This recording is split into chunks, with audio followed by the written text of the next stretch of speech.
victim, Mr. Sewell. He's trying to watch from work and is on YouTube. He's trying to connect right now, and I expect him to be viewing shortly. Okay, I just started the YouTube broadcast, so he should be able to connect.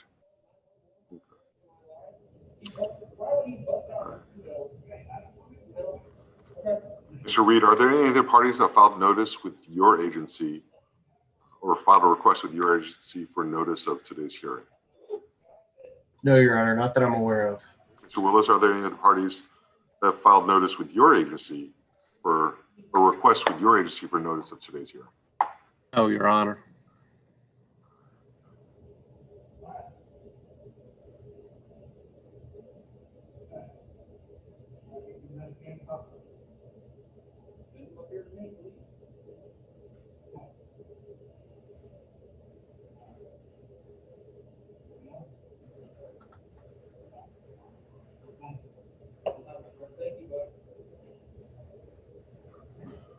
All right, any pretrial matters that we need to take up? None that I'm aware of. Your Honor, if just I think 2 bits of housekeeping that you mentioned that this hearing is broadcast on YouTube, which is open to the public, and that this hearing is occurring prior to the respondent's 19th birthday, which would be January 14th, 2021. Right. The court will take judicial notice of all the documents in the case file under this cause number and styling.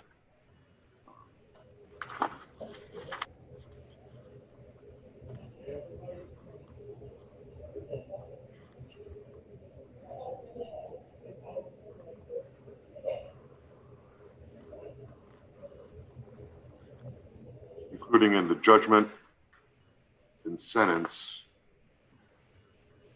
filed with the court confirms that this child's birthday is, that's not in the judgment.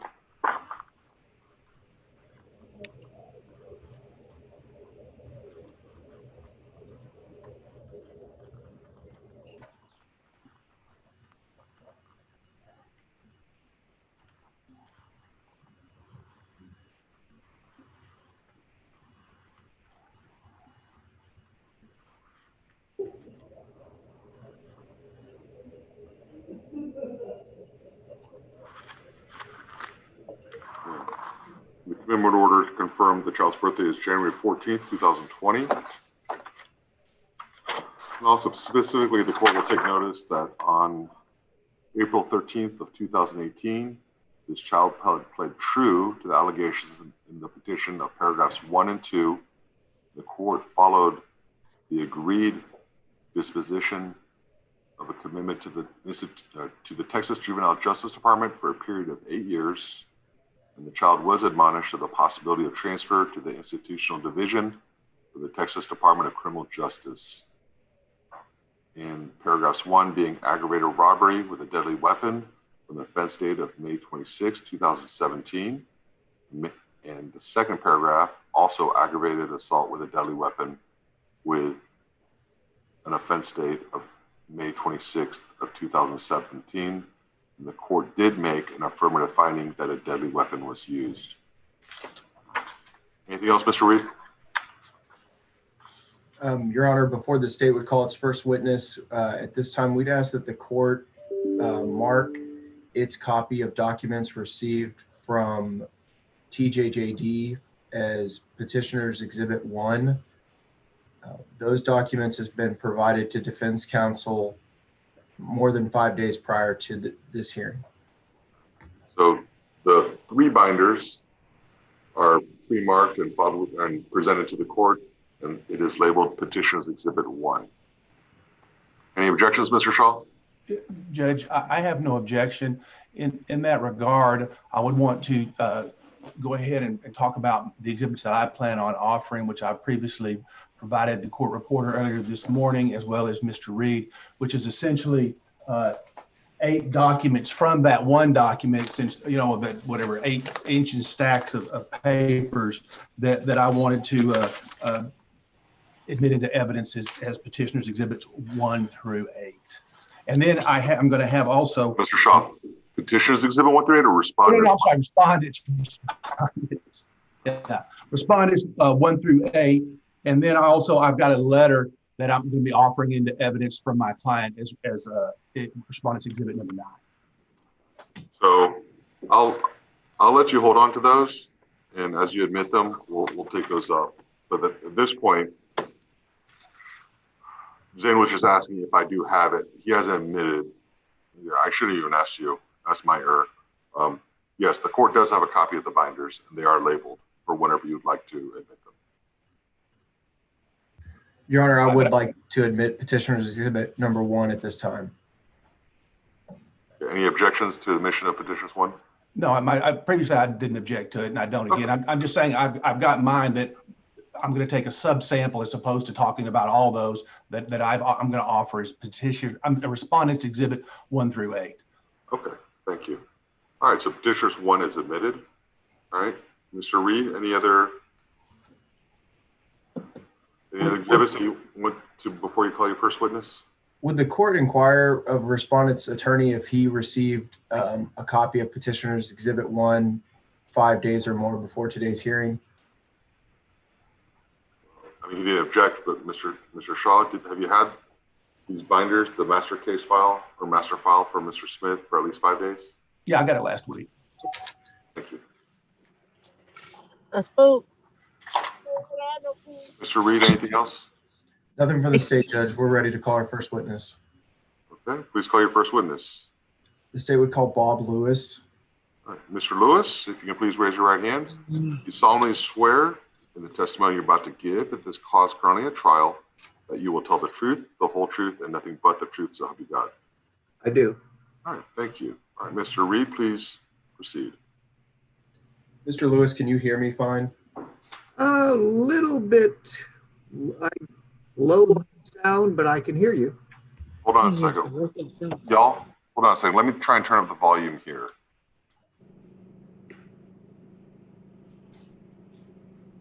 Okay. All right, why don't we try it now? Mr. Lewis, can you hear me? I can. Mr. Lewis, how are you currently employed? I'm a juvenile probation officer with Tarrant County Juvenile Services. And how long have you been doing that? Last month, 20 years. Yes, sir. Are you familiar with a juvenile, now 18-year-old by the name of Zyrell Smith? Yes, sir, I am. And how do you know Mr. Smith? When Mr. Smith was referred for the offenses for which he was committed to TJJD, he was assigned to me. I was his intake officer during the period of time between referral and eventual disposition. Do you recognize? Mr. Reed, I'm sorry to interrupt. All right, so Kita, you have to keep your phone still. All right, it's a distraction to everyone in here if we're looking at your ceiling or if you're moving around. Ashley Ward, you're in the car. It's distracting if people are entering and leaving the car while this is going on. Trelawney, I don't know who that is, but your camera needs to be on. Latoya, your camera needs to be on. Hill Key, your camera needs to be on. This is still court, and I hope you understand that and appreciate that. If you want to watch and just watch on your own, you can go to YouTube where it's being broadcast. If you're part of Zoom, you need to participate as if you were in court.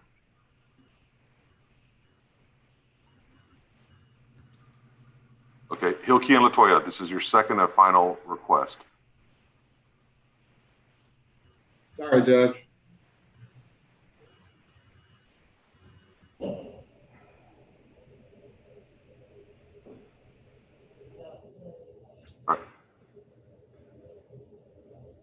Who's Trelawney? I have to ask. Judge Trelawney is one of my witnesses. He's an employee at the Gainesville State School. He'll be testifying on behalf of my client. Okay. Is he going to be walking around during the entire court proceeding? Well, no, I think part of the deal is he's got a flight he's going to be catching this afternoon. And so when I talked to him earlier, I told him if he would be driving, it would probably, you wouldn't appreciate that, but that I didn't know you'd make him turn on his camera. I thought he could drive because he's heading, he lives in, well, he works in Gainesville and he's got to catch a flight out of DFW. So that's his issue, is he's just heading towards DFW to catch a flight.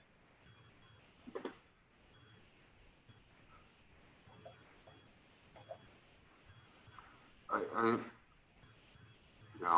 trying to be reasonable, but Mr. Shaw, if this was an in-person proceeding, he would have to be in the courtroom and change his flight. And that's, the fact that we're using Zoom should make things more convenient for certain people. But I mean, this is still a court proceeding. So. I understand. If he doesn't have to have it turned on, then he won't be distracting until I call him. Then I can call him at that point in time. Well, then I would think he would just leave the Zoom session and only appear when he's called, right? Okay. Except I don't. Well, if I don't have his cell phone number. I mean, I could do that. That certainly would work. It's in my house, so I can sit still now. Okay, well, Mr. Mayfield, are you going to be able to stay in your house, or are you going to need to drive to the airport until we have the hearing? Do you want me to call you back when it's time for your time to testify? You need to turn yourself on, Mr. Mayfield. It doesn't matter. I've made it home now. Oh, okay, but aren't you catching a flight though still this afternoon? I am. And what time is your flight going to be? I have to be gone here by 4. So I'm fine. You can go ahead. Okay. I guess we're all right, Judge. All right. Mr. Reed, please proceed. Yes, Judge. Mr. Lewis, do you recognize someone on this Zoom hearing as the person you know as Zyrell Smith? From the eyes up, yes. Okay. Does Mr. Smith have a face covering around his mouth and nose? Yes, sir, he does. But that's the person you supervised related to this actual TJJD commitment. Yes, sir. With you today, do you have records for Mr. Smith, particularly his probation records? Yes, sir, I do. Okay. So I'd like to speak with you about some of those records and your interactions with Mr. Smith. How long did you supervise Mr. Smith? Zyrell was on my caseload from May 30th, 2017 to April 18th, 2018. And when you first met Mr. Smith on May 30th of 2017, were you aware that he had any prior referrals to a juvenile department, whether that be Tarrant County or otherwise? Yes, we had records from Dallas and Denton County. Okay. Specifically from Denton County, what type of offense was he referred to Denton County for? In Denton County, he was referred in 2012 for aggravated assault with a deadly weapon. Okay. Was he adjudicated for that offense? Yes, he was. And coming onto your caseload, what specific offense was he referred for? He was referred for the offenses of aggravated robbery. Bear with me a moment, please, sir.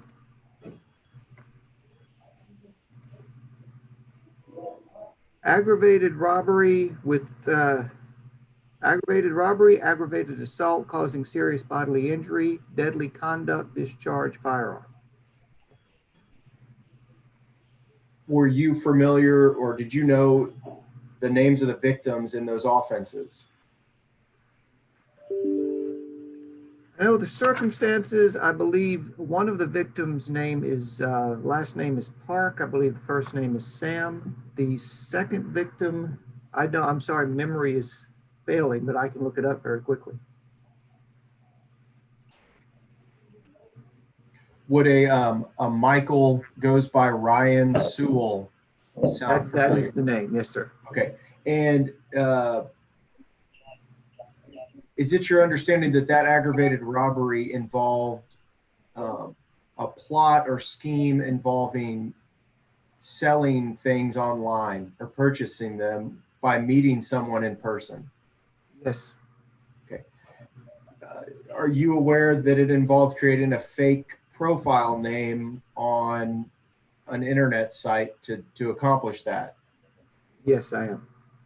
And that both the victims in the cases were actually shot and hospitalized for a number of days? Yes, sir. Are you familiar that there was a co-defendant in Zyrell's case? I am. I was also assigned Dedrick's intake. And who was that person to Zyrell? Older brother. Are in your records and the information you have, did one of the victims of these offenses identify Zyrell as the shooter in the aggravated robbery? Yes, sir. When he was referred to juvenile services for these offenses, was there concerns about his fitness to proceed? Yes, there were. And how did y'all try to remedy that? Well, he was assessed by one of our contract psychologists. That psychologist did render a finding of not fit to proceed, and pursuant to that, he was committed to the North Texas State Hospital at Vernon for a competency restoration program. Did you maintain contact with Zyrell while he was there? I did, although primarily while he was there, it was his unit social worker that I spoke with, not Zyrell directly. Okay, so someone who worked at that facility? Yes, sir. What information did you receive about Zyrell's behavior while he was at the state hospital?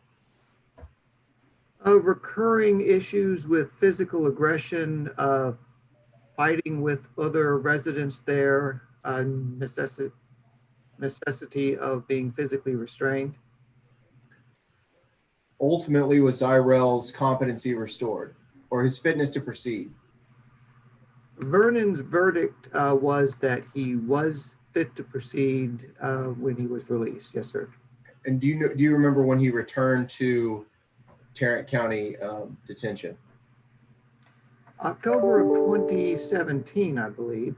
I can full check. No, that's okay. Around that same time, did the grand jury of Tarrant County approve what we call determinate sentences for Zyrell's offenses? Yes. Okay. And just briefly, what is, in lay terms, what does that mean when a sentence is approved for determinate sentencing? In the layman's terms, that is when the grand jury basically gives the court process permission to attach a sentence, either a probation sentence or a commitment to prison sentence for a specific period of time, longer than the youth's 19th birthday. And when that approval came through, did you speak with Zyrell about what that meant? I believe I did, yes. Okay. Would you have at that time spoken with him about the need for his behavior, that it could affect ultimately what happened in his case? I believe I did. Okay. And that was in October of 2017 that you had that conversation? That conversation, if it was one conversation and not several over the course of several months, would have occurred either after his return and or possibly before. After this conversation where you emphasized to Zyrell about lengthy punishments and the importance of good behavior, was he arrested for an assault that occurred in the Tarrant County Detention Facility? Yes, sir. Okay. Did that happen on November 23rd of 2017? Yes, it did. Okay. And that assault happened while his cases were pending their outcome? Yes. While also in detention in March the following year, was he arrested for an additional assault while in the detention facility at Tarrant County? Yes, sir. Okay. Do you have copies of his detention records? I do. Have you taken some time to review those before this hearing today? I have taken what time I could between the detention hearing I got out of and this setting to look them over. Okay. Do you know approximately how long Zyrell was in detention here at Tarrant County before he was adjudicated and sent to TJJD? He had 2 stays in detention. The stay that initiated on May 28th and went until August 24th, 2017. That was the date at which he was committed to Vernon. And October 26, 2017 to April 2018, when he, after he returned from Vernon and subsequently went to TJJD. Okay. So after he commits these offenses, he's in detention for 3 months here in Tarrant County. Did he have issues in detention during that time period? There were behavioral issues, yes. Okay. Were they some of those assaultive? Some of them. Okay. Then he was transferred to a state hospital for fitness to proceed. Is that right? That's correct. And there were behavioral issues there, some assaultive. Yes, sir. And then after he gained fitness to proceed, he returned in October. He was actually arrested on 2 separate occasions while in the detention facility here in Tarrant County. Yes, sir. Okay. Just generally, how would you describe his behavior while in detention? Was there any progress made as far as his ability to control himself in the year that you knew him? I guess the overall arc, if I were pressed for an answer, I'd have to say no. He tries, to his credit. He had some good weeks and some bad weeks, and he's pretty consistent in, or he was, I don't know how he's been since he departed in April of 2018, but he was pretty consistent in impulsivity and issues with aggression and accruing infractions. Okay. As a probation officer, is that type of behavior something concerning to you if someone were to be released in the community, if they had those issues? Yes, it would be. Mr. Lewis, did I miss anything that you'd like to say? I'm going to say no.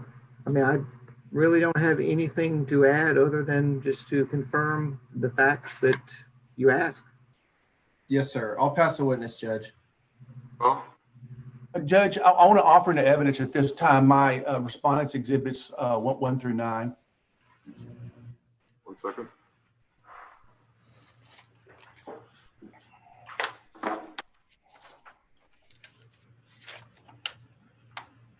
Mr. Reed, do you have respondents 1 through 9 in your possession? I do, Your Honor.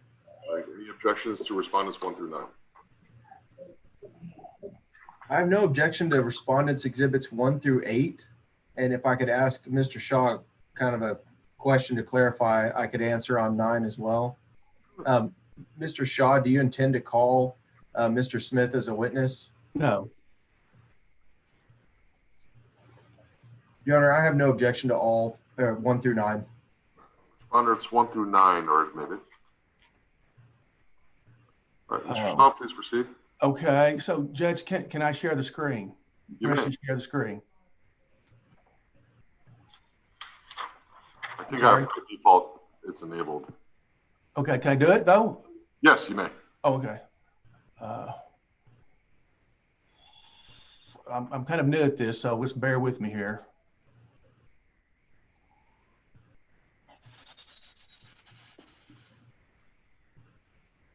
All right, so Mr. Lewis, can you see what's been offered and admitted into evidence as exhibit number 1? No, sir, I can't. Okay, well, I'm going to turn here to page 4 of this document, and I'm going to, Judge, can I have permission to highlight portions?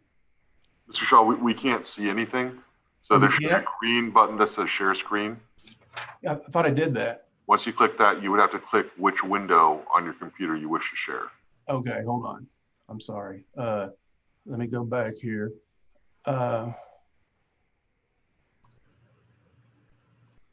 Okay, there we go. Is that, Yes. Mr. Lewis, can you see what's been marked as and admitted as respondents exhibit number 1?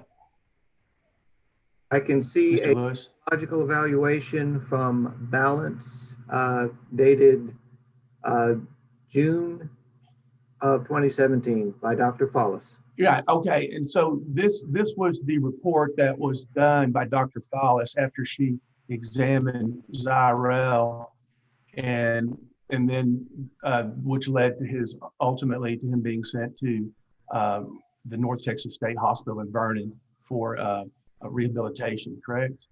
Yes, sir. All righty.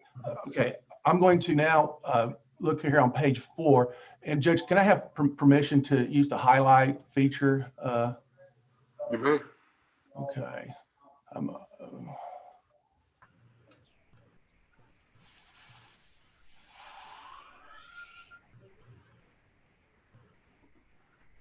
Well, I tell you what, I practiced this yesterday, and apparently it's not the same as it was yesterday. So can y'all, I guess you can see, Mr. Lewis, can you see my mouse, the cursor? I do. Okay, so I want you to read this sentence right here at the beginning of this paragraph down to where the question marks, or yeah, not the quotation marks are, please, sir. Certainly. According to records, Zyrell has been in special education classes as emotionally disturbed for several years. The records state he would, quote, show misbehaviors in school disproportionate to incidents causing them, i.e. fighting. He has trouble controlling his impulses and de-escalating, unquote. All righty. Then I'm going to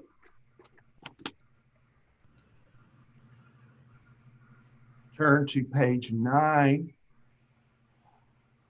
of the same document, and then ask you to read that from right here on this paragraph where I have my cursor, just read that to the end of the paragraph. Moved your cursor, but did you mean to start with note? Yes, right there. I'm sorry. No problem. Note that because of his cognitive deficits, he is someone who is vulnerable to manipulation by others. He has social and emotional deficits which are related to his cognitive deficits. And then I would also like for you to read right here where it begins with the win. To the end of the paragraph? Yeah, at the bottom. Do you see my cursor here on the word win at the second to the last paragraph? When segregated from antisocial peers, his immaturity likely will make him more malleable in a treatment setting geared towards teaching life skills and pro-social behaviors. While his history of substance abuse is of concern, this examiner is of the opinion that he has been using marijuana in order to, quote, fit in, unquote, rather than for the intoxicating effect. All righty. Mr. Lewis, and now I'm going to go ahead and ask you to identify exhibit number 2.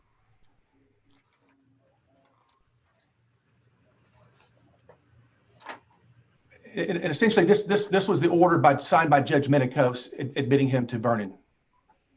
Yes, Is it sir. not? All right. Yes, sir.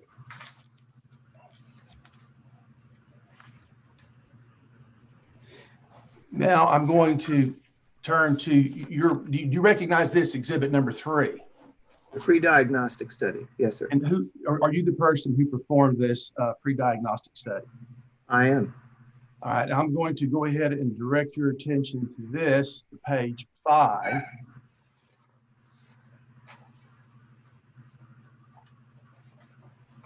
And then I want you to read right here where the cursor is, just that, yeah, the first sentence, please. The first sentence, not the paragraph? Of that, yeah, of this paragraph where it starts per. Her mother, Zyrell, receives a, quote, crazy check, unquote. And then go ahead and read the next sentence, please. Ms. Ward did not explain Zyrell's diagnostic history effectively, but indicated he has previously or currently been prescribed trazodone, clonidine, and Abilify. Okay, so at least as far as what his mother, Chastity, Ward had indicated that back then he was receiving a check for his mental illness by the federal government. Was that your understanding of who she was getting that check for, or from rather? That was my understanding of what she was telling me at the time. Yes, sir.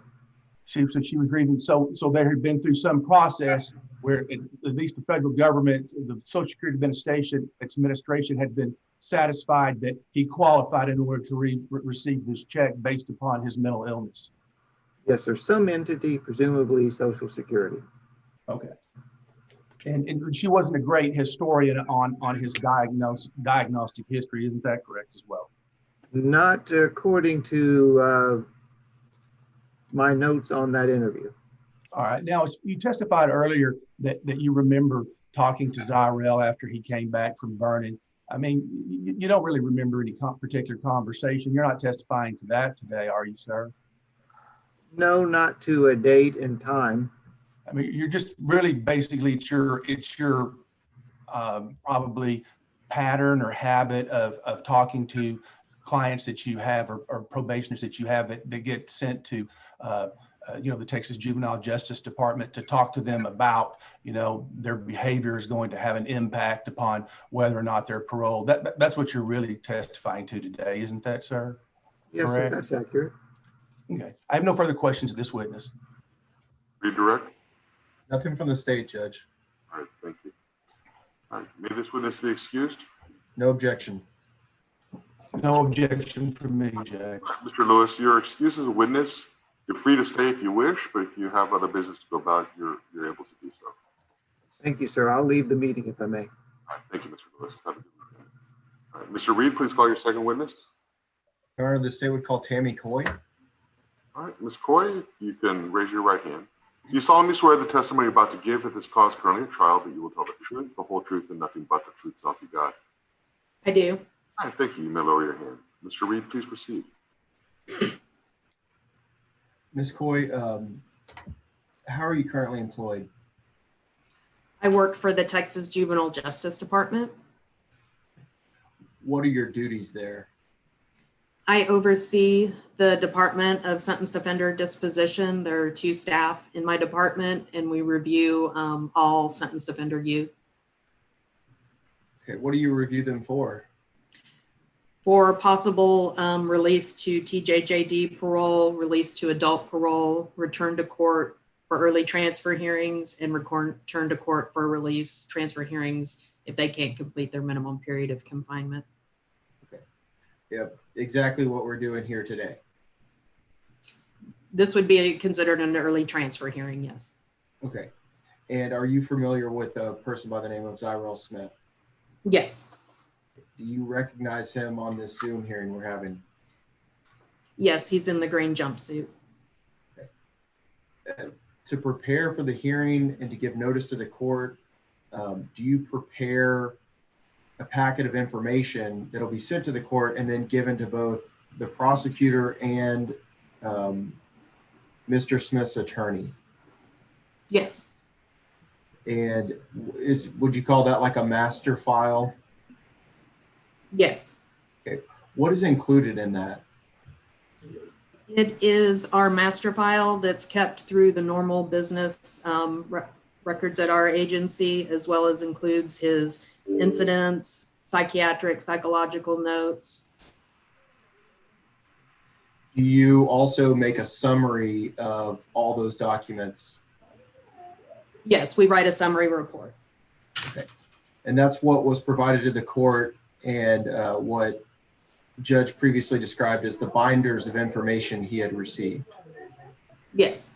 And what I previously marked and entered into evidence as petitioner's exhibit number 1. Correct. Okay.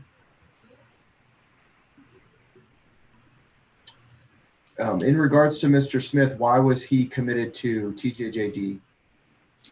He was committed to TJJD for aggravated robbery and aggravated assault causing serious bodily injury.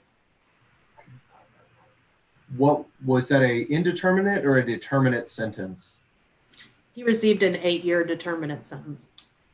And when is that 8-year determinate sentence set to expire?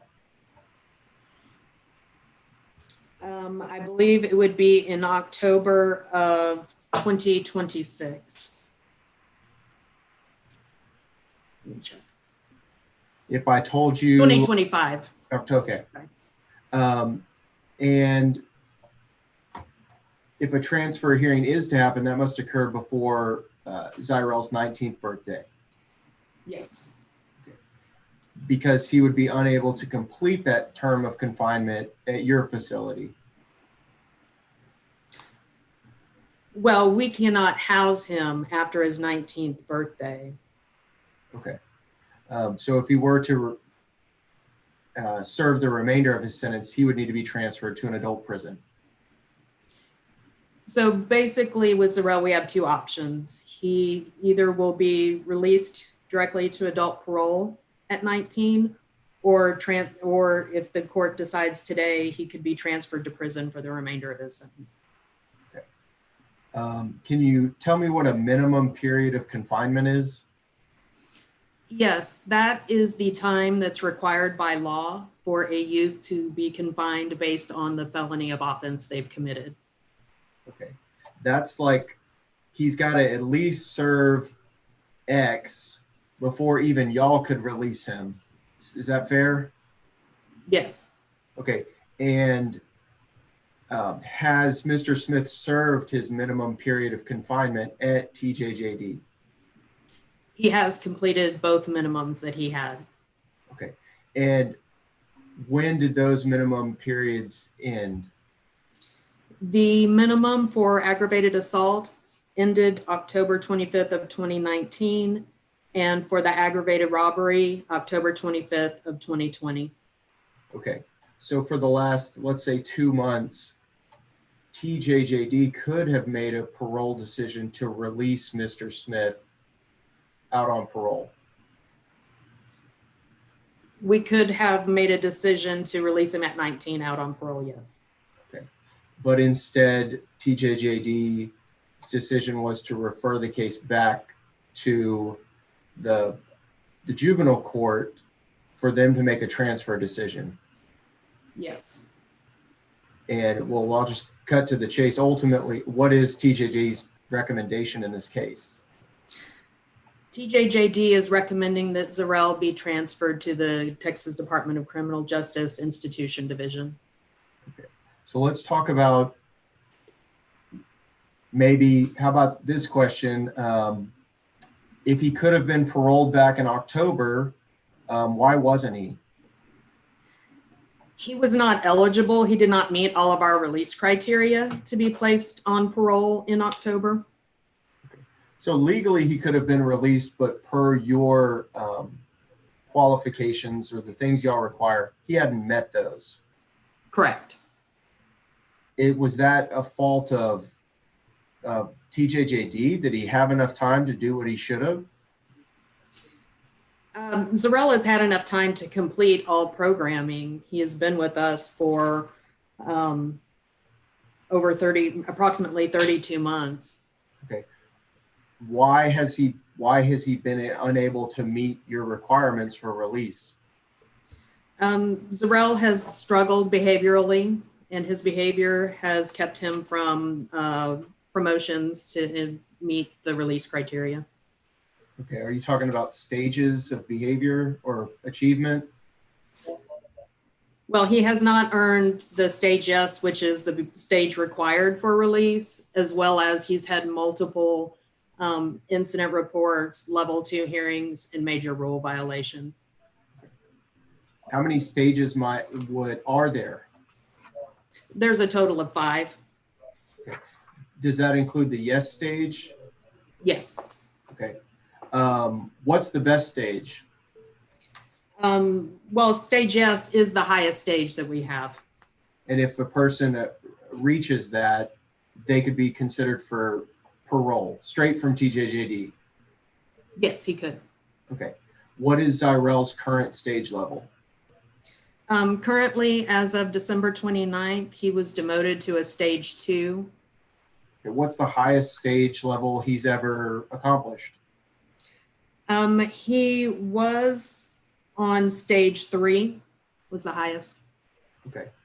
So over 32 months, although he could have accomplished his goals of getting to that yes stage and being paroled directly from your facility, the highest he ever reached was 3. Yes, sir.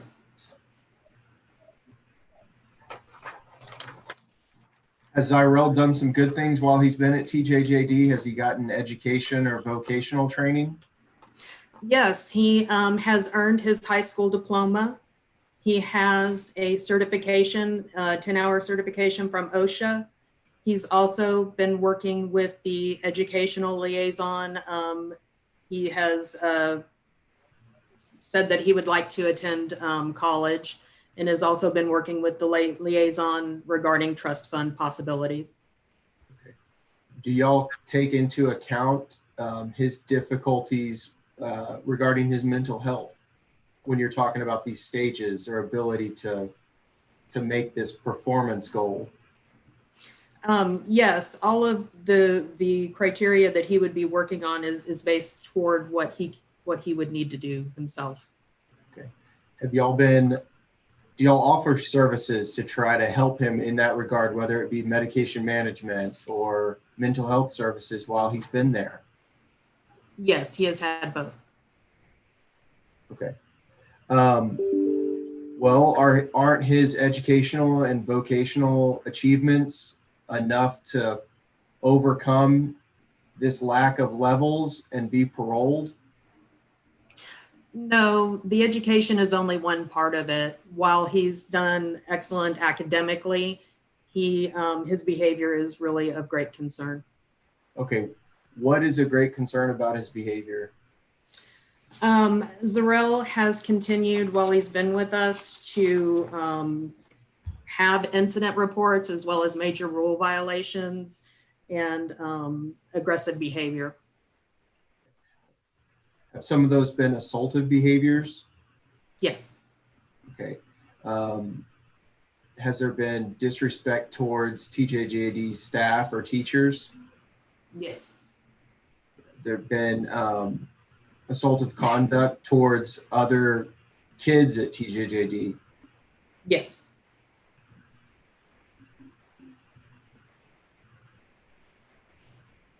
Over his 32 months, has he made any progress in the ability to control his impulses or negative behavior?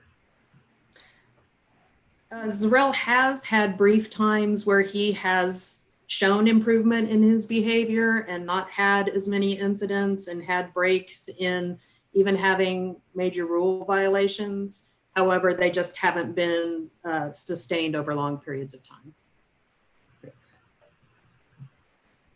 And how is a decision? Is it your decision alone, or is there a lot of people who make a decision as to what should be the recommendation for Zyrell? There is a process that is completed at the facility and then sent up to our central office to review youth for possible return to court. Okay. And based on that review and those decision makers at TJJD, what have they asked that the juvenile court judge do in Zyrell's case? They have asked that he be transferred to prison. Okay. And if there was like a singular reason that should be done, if I said it, do you think he's safe to re-enter the community at this time? The agency's concern is with his continued behavior problems and aggression that the community would be at risk. Okay. Your Honor, I'll pass the witness. Mr. Shaw? Thank you, Judge. Ms. Coy, just briefly, what is the extent of your education? Are you a psychologist or a psychiatrist, or what's your education, please? I have a master's in criminal justice. Okay, all right, but you're not a medical doctor or a psychiatrist, correct? No, sir. Okay, all right. I want to turn your attention to the report the summary report that you have provided to the court and to me. And if you want to, I don't know if you have that document there handy in front of you. If you want to turn to page 2 there at the bottom. Isn't his current reading level at a 5th grade level and mathematics also at a 5th grade level?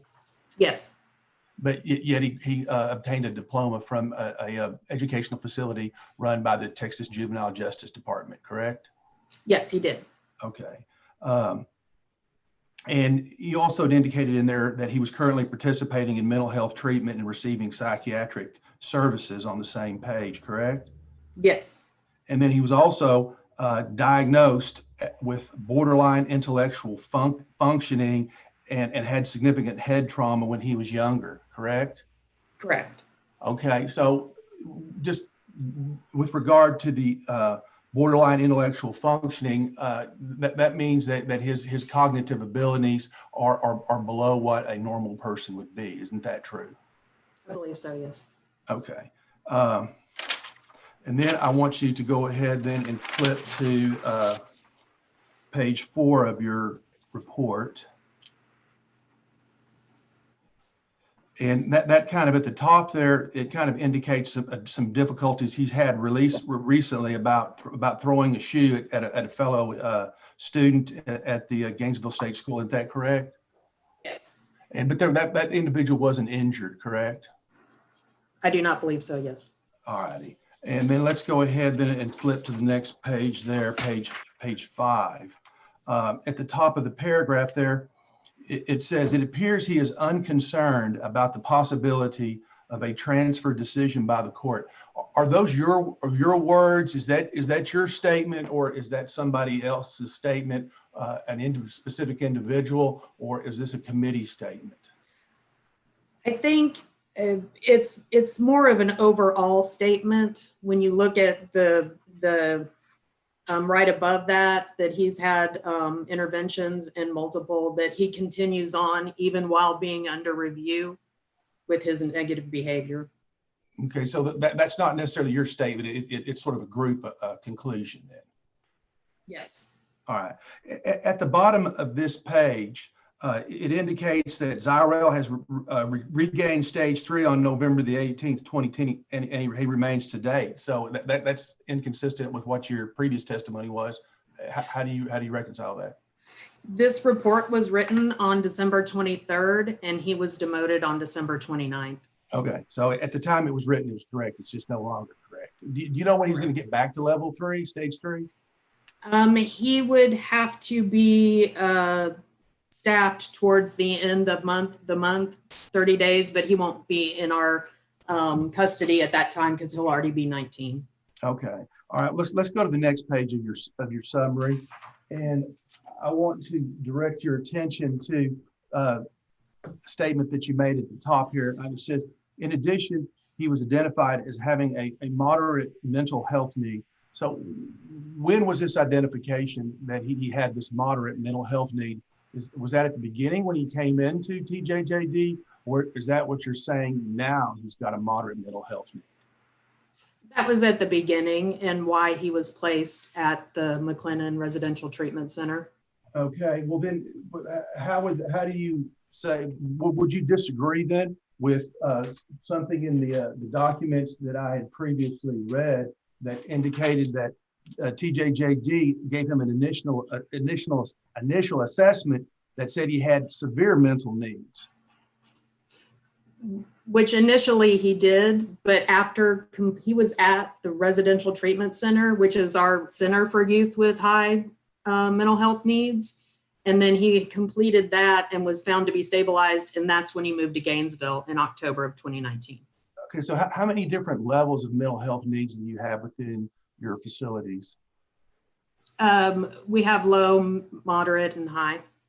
Okay, all right. And hold on just one second. So what's an H2 mental health need? Do you know what that means? That would be a moderate, high. I'd have to look. That would be initially the high mental health need. So an H2 is a high mental health need. Then let's go ahead and talk about that. Judge, can I have the screen, please? Sure. Permission.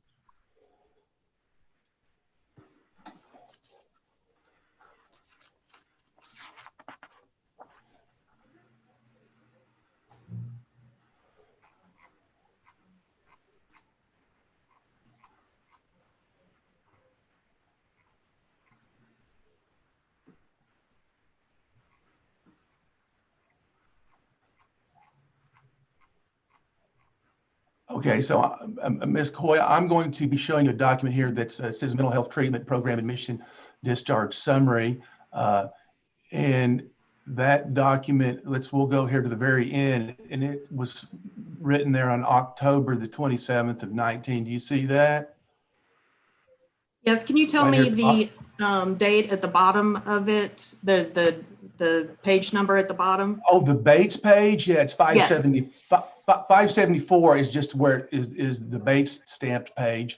And that just contains the date that it was written on 10/27/19. What I wanted to talk to you back, though, it was just a little bit actually on page 00573. Okay.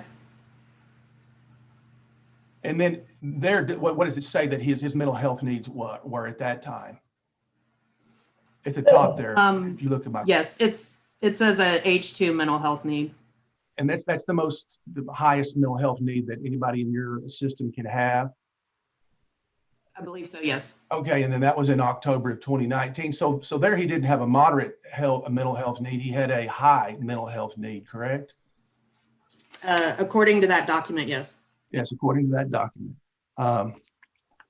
All right, let's back up a little bit here and talk about some of these other documents that we have here.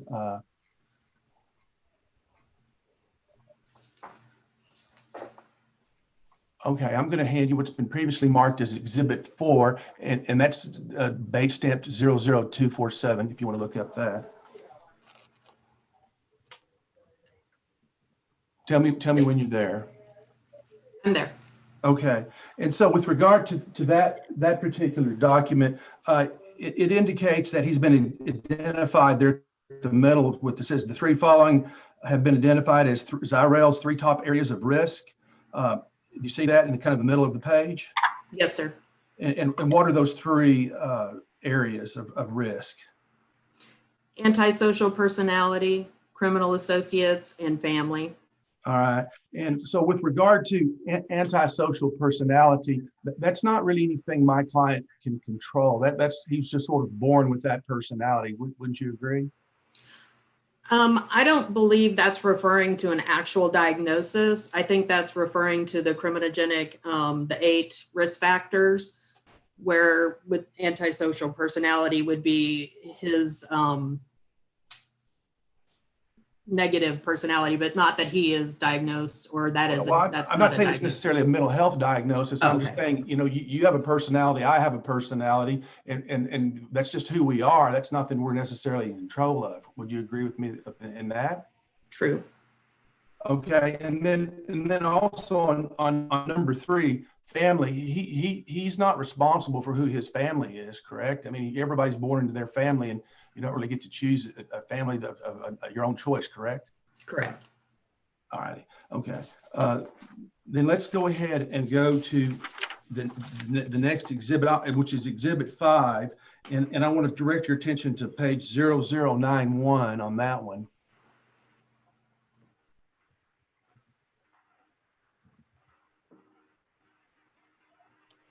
Are you on that page? Did you say 191? Yes, 00191. I'm sorry. Yes.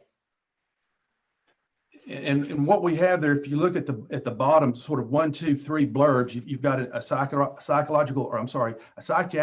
psychiatric evaluation that was completed on October the 26th by Kendrick Ernest, MD, and there was a diagnosis of borderline intellectual functioning at that time, correct?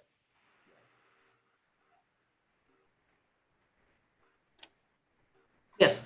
Okay, and then below that, there was another psychiatric consultation summary report that was completed on March 1st, 2018 by Dr. Allison. And again, he was given a borderline intellectual functioning, correct?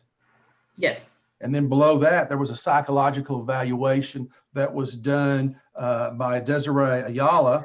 And he was again given the same borderline intellectual functioning diagnosis, correct? Yes. And so that doesn't ever change. I mean, that's just who he is. He does not have the same mental capacity as most human beings, correct? And there's nothing that he can do to change that. Isn't that true? I'm not a doctor, I'm not a psychologist, so I don't know if there's anything he can do necessarily to change it or not, to be honest. And there's really nothing that you can do, or I can do, or the Texas Department of Juvenile Justice can do, or any psychiatrist or doctor. It's just, you know, you're born with however level of intelligence you have, and that's what God gave you, and you just, that's all you have, right? That is what you have, and all we can do is work with you. And Zyrel has a lesser amount than most human beings. Isn't that true? I don't know that to be true. And if you look on that thing, that same page here, back on this one here at the bottom, it also says that treatment recommendations, or you see where I'm holding my cursor? Yes. It says treatment recommendations included a high 2 need for mental health to address his borderline intellectual functioning and to manage his emotions and behaviors. A high 2 need also for capital and serious violent offending program. So that was identified back when this report was done by this particular mental health professional back in November of 2019, correct? Yes.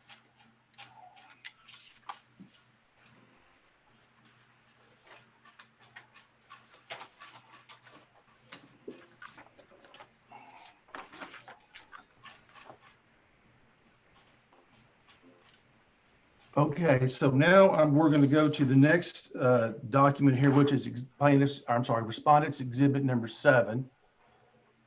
And I'll tell you the page number on it.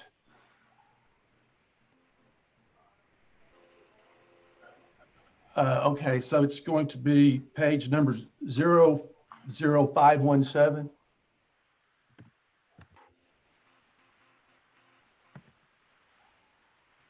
And it's sideways. Mm-hmm. Do you have it where you can see it where it's not sideways? Yes, I do. Okay, can you read the first couple of sentences on the second paragraph that begins with the word Zyrel has inconsistent? Yes. Zyrel has inconsistent family support, and at this time, a home placement has not been approved. His parole officer has been looking at other family options for him. No one has stepped up to help Zyrel when he is released. We will continue to look for alternate placement for him. Okay, and then the date on this document is going to be, I'll just tell you, if you see, tell me if you disagree, it indicates that it's August the 18th of this past year. Correct. Is that correct, you? All right. So at least back in August of this year, there was no one who was willing to step up from his family. So here's my question. If that has changed, if you say now you have an aunt who is willing, who's shown stability in the past, who's shown the ability to abide by society's rules and norms, who'd be willing to accept Zyrel into her home and to take care of him and to be responsible for him and make sure that he does what he's supposed to do, would that perhaps change the committee's or the department's opinion as to what should happen right now? Is that going to make a difference? I don't believe that that's going to change the recommendation. We are, however, we're glad that there is somewhere that he can go if he is paroled. But the decision is not based on whether he has community support or not. It's based on his behavior at the institution. Okay. Back to your report here. Let's see.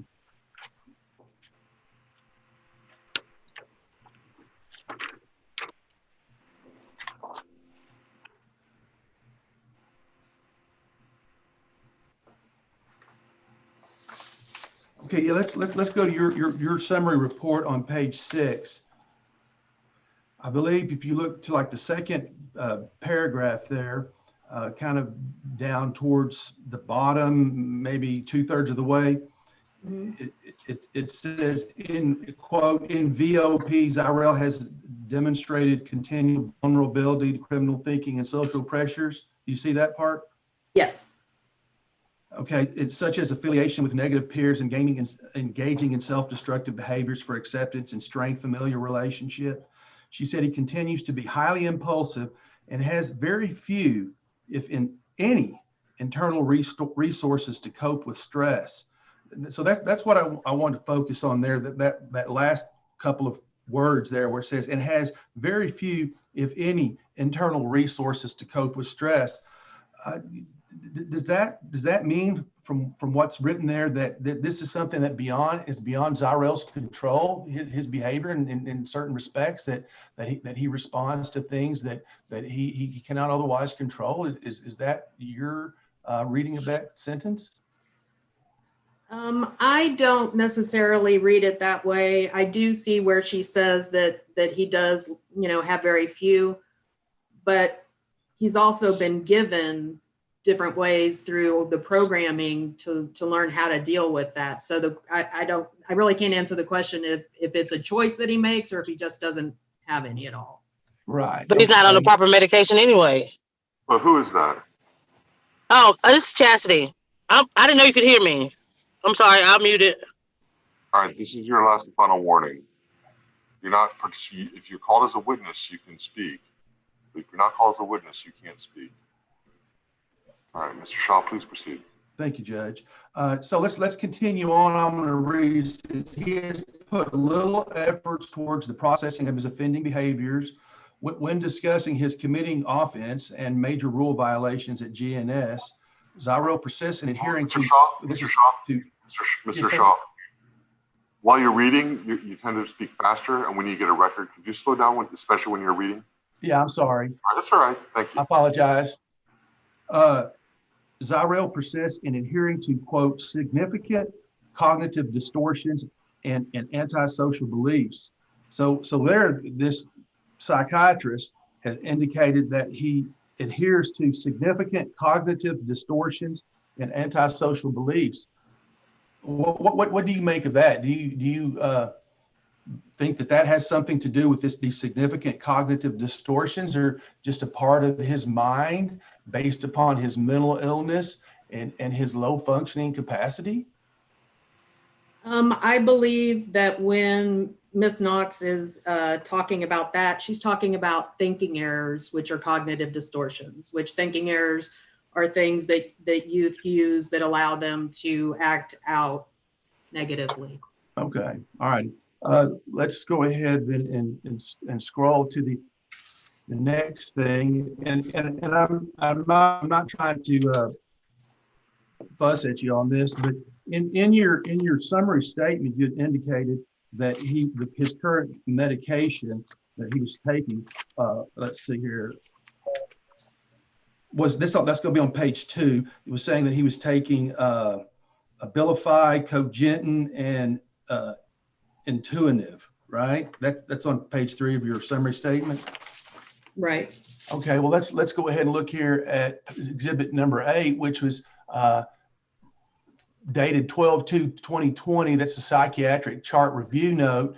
And if you look here under the current medications, there's 1, 2, 3, 4 medications on there that are different than the ones that you have in your summary report.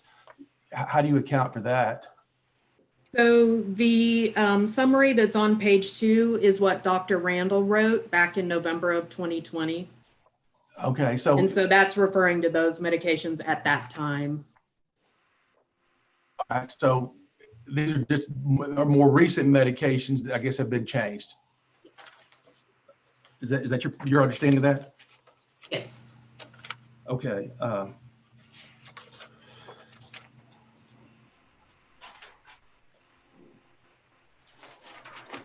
Isn't it true that Zyrell has made multiple suicide statements and taken acts of suicide while he's been involved in y'all's programs at TJJD?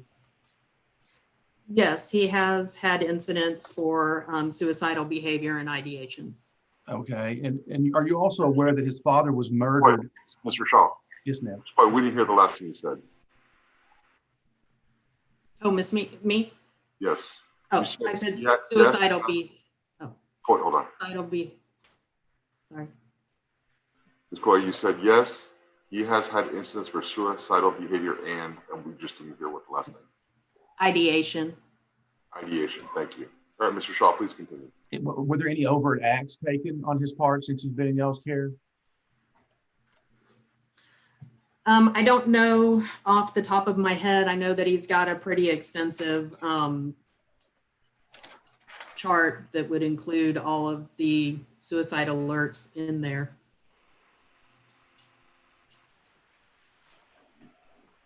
So I guess isn't it also true that his father was murdered back in 2016? I believe so. Now, would it be fair to summarize the Texas Juvenile Justice Department's conclusion to why Zarrell should be sent to prison as opposed to being sent home with the family members, that he has difficulty consistently putting into practice skills learned in treatment? Yes. But that's assuming that he in fact learned them, that he was capable with his intellectual capacity and his mental illness to actually learn these. It assumes that he is capable of that, right? Yes. But in fact, he may not be. I don't know that. I do know he has participated in and completed several of our programming efforts with him. Okay, so here's a couple of questions I have, and I believe I'm going to pass the witness now.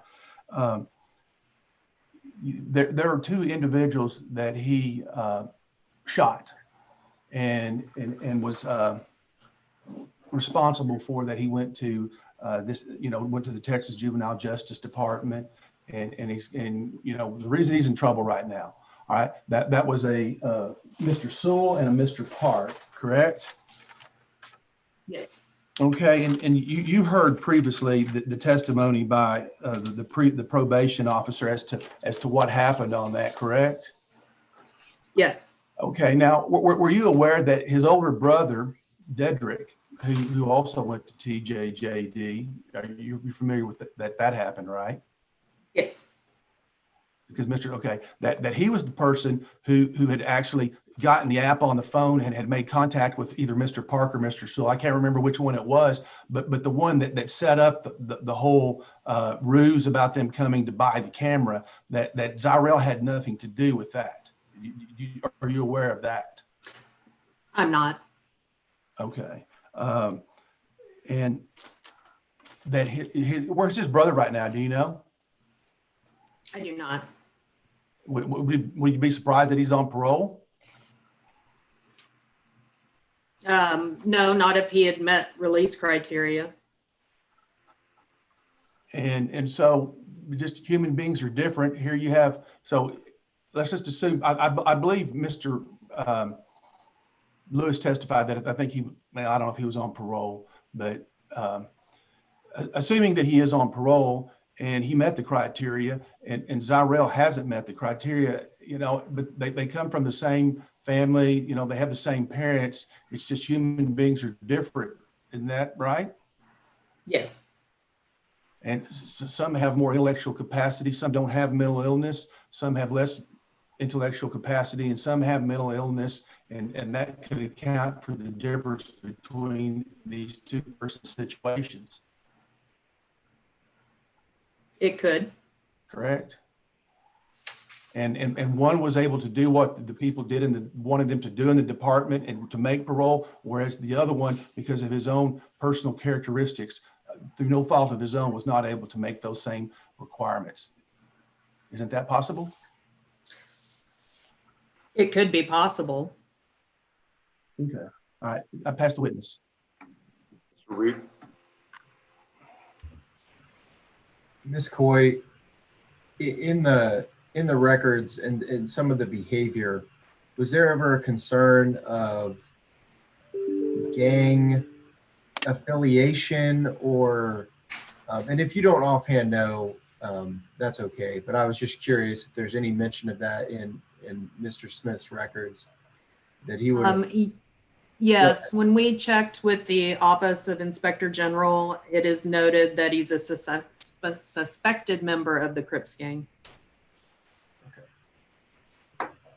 And no further questions, Your Honor. I'll pass the witness. Mr. Shaw?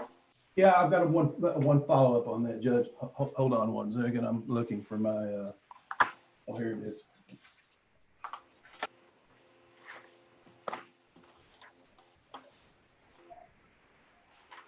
It said he was a suspected, but not that they had no evidence that he was in fact a member of any particular gang, correct? Correct. Not confirmed. Okay, all right, that's it. Nothing from the state, Judge. May this witness be excused. I have some questions for Ms. Coy. She's expecting it. All right, Ms. Coy, some questions for you I'm trying to figure out. So on page 593,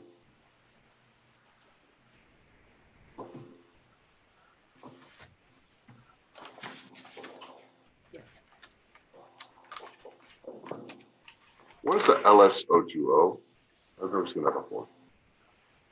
It is one of our legal forms that youth that are over 18 can sign to either allow us to contact their family or to not be able to contact their family regarding how they're doing. Right. And Zyrell elected not to have contact with his family, correct? Right.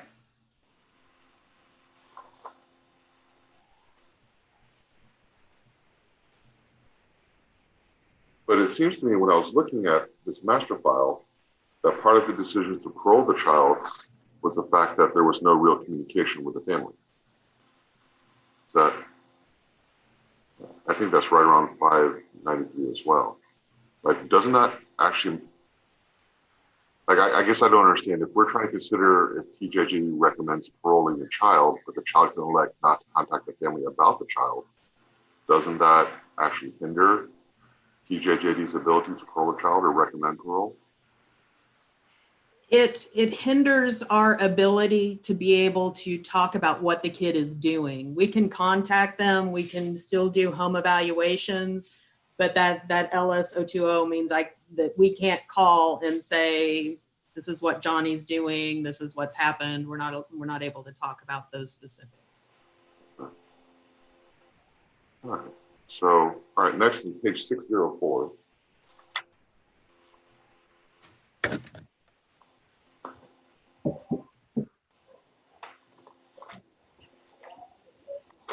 This is the second to bottom box. It says Zyrell was excused from group on dorm due to being in IIP. What is IIP?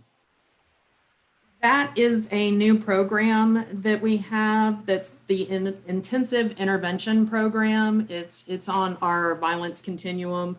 And it is a special, like a day program where the youth stay on their regular dorm, but during the day go to this program that deals with their behavior and helping them learn new concepts and ways to deal with it.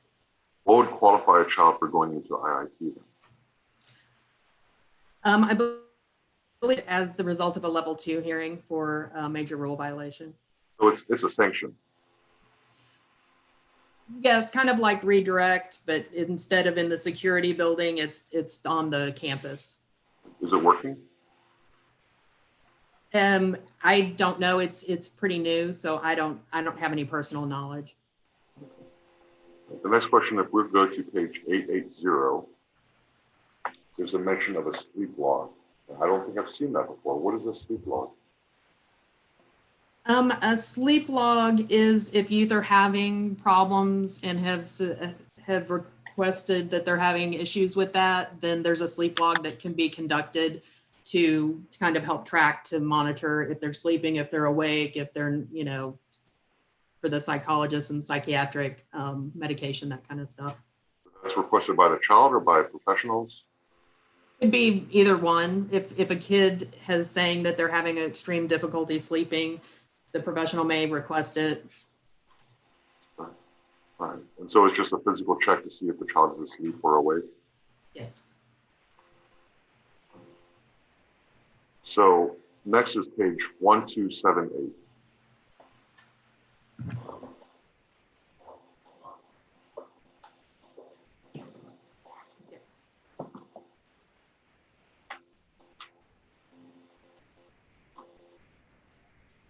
This is a 225 form.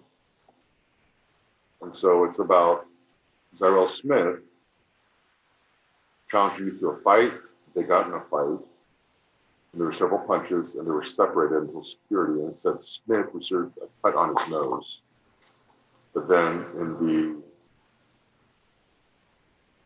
kind of the disposition of this, it says fighting not resulting in bodily injury, but he received a cut on his nose. So I'm trying to reconcile, when they say there's no bodily injury, is there just a level of bodily injury that's required?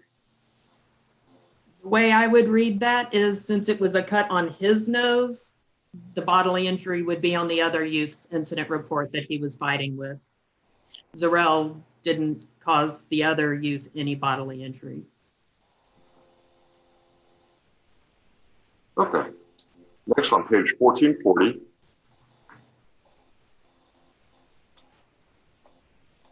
Which is another 225 form.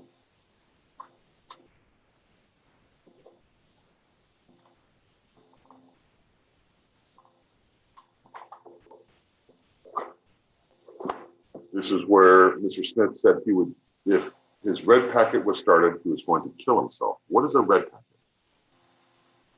A red packet is an early transfer packet where a youth is going to be reviewed to return to court early for a possible transfer to prison.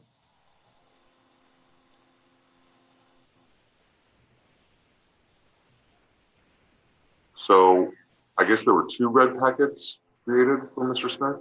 One before that y'all decided not to, and then y'all choose later on.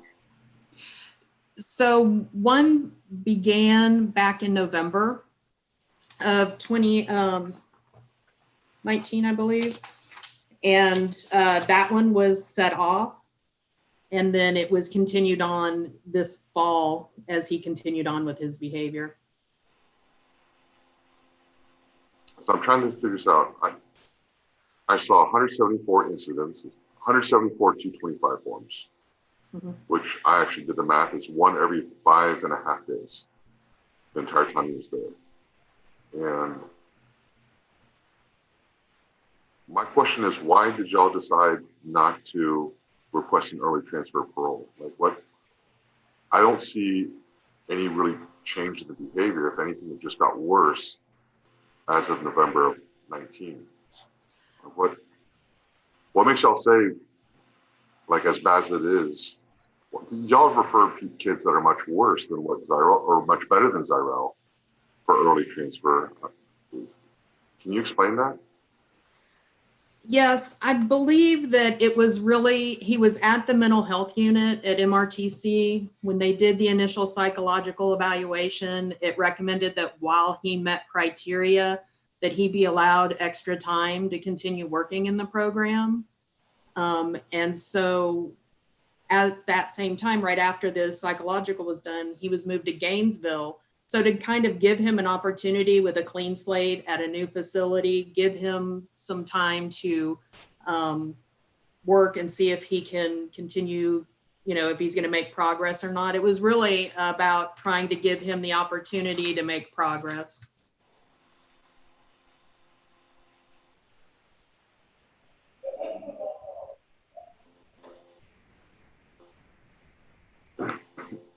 Okay, so I kind of tracked this, and this was, I think, actually comes from page 6 at the beginning.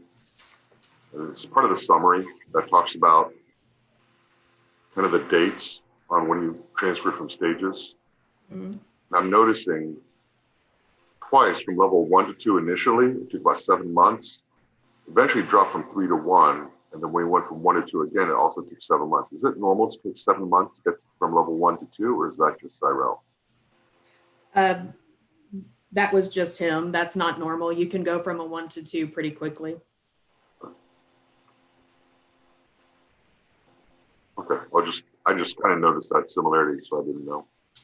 All right, I don't have any further questions for Ms. Coy, but as a courtesy, I always give the attorneys a chance to follow up on anything that I had spoken.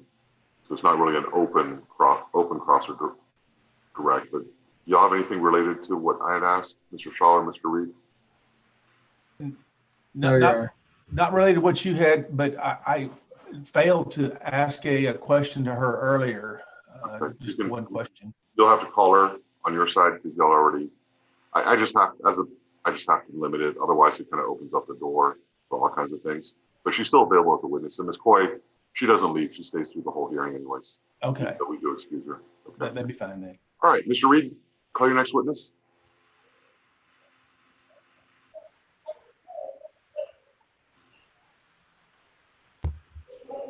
Your Honor, the state has no more witnesses. The state would rest.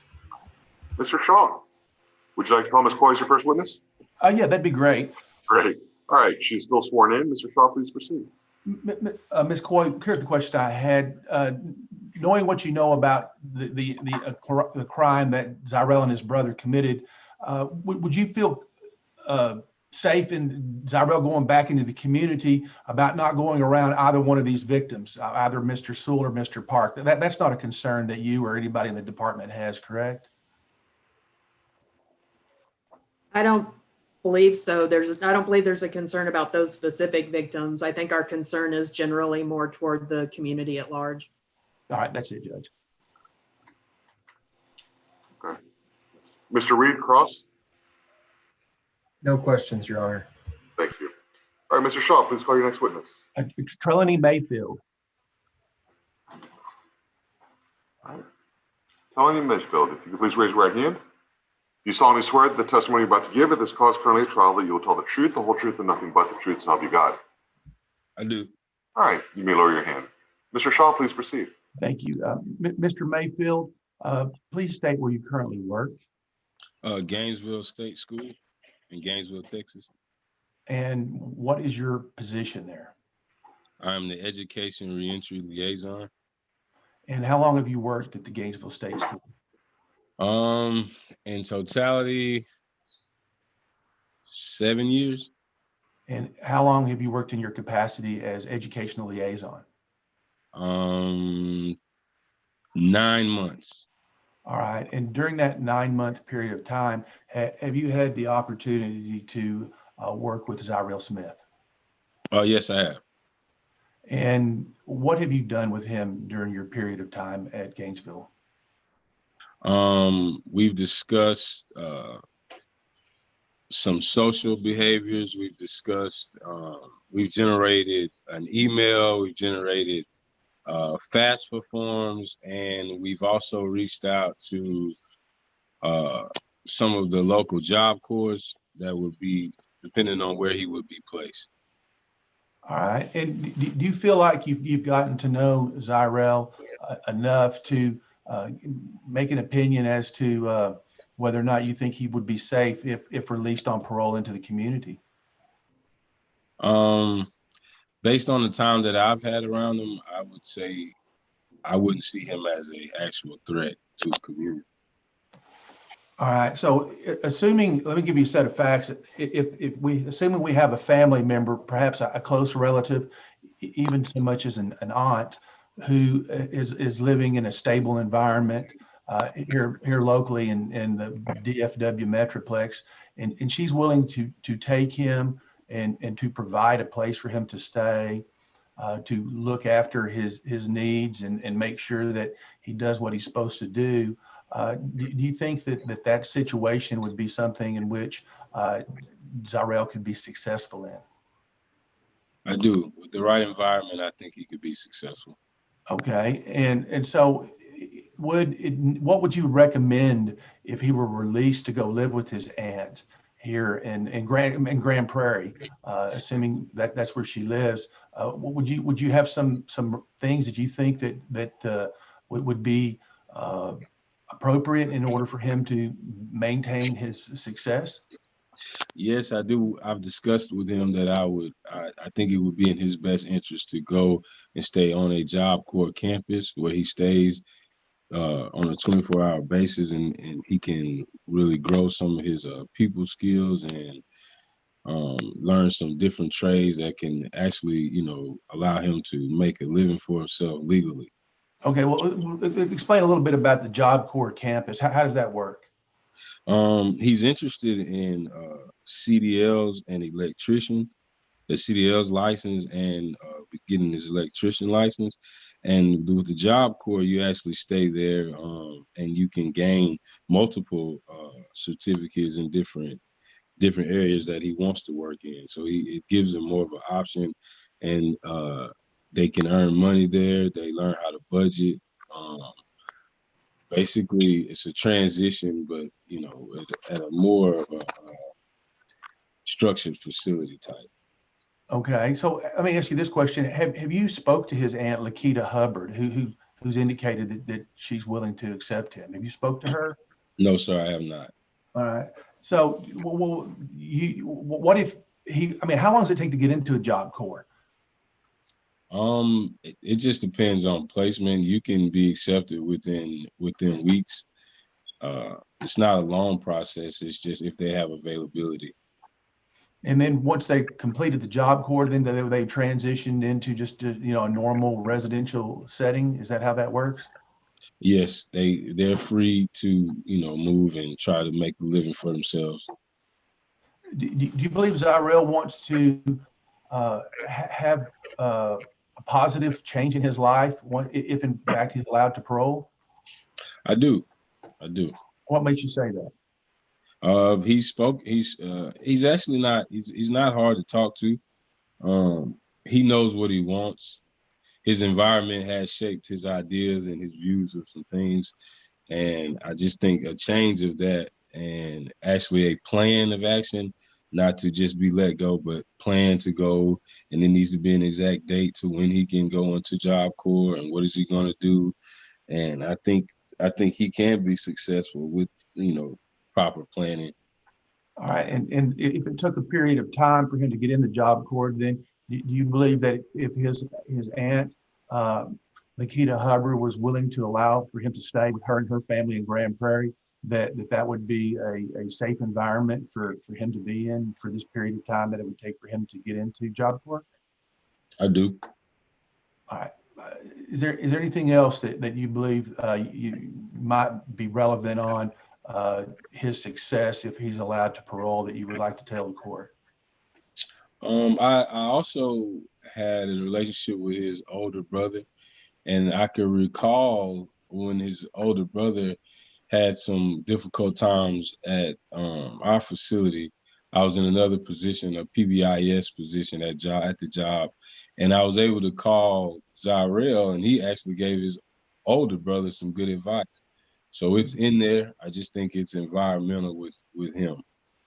And what happened to Dedrick? That's his older brother. Do you know what he's doing currently?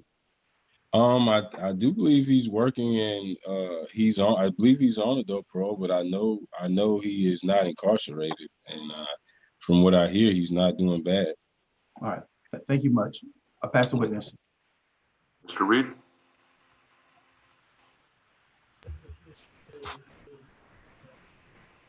Just briefly, Judge. I apologize. What was your last name, sir? Mayfield. Mayfield. Mr. Mayfield, were you required to testify at this hearing? I was. Okay.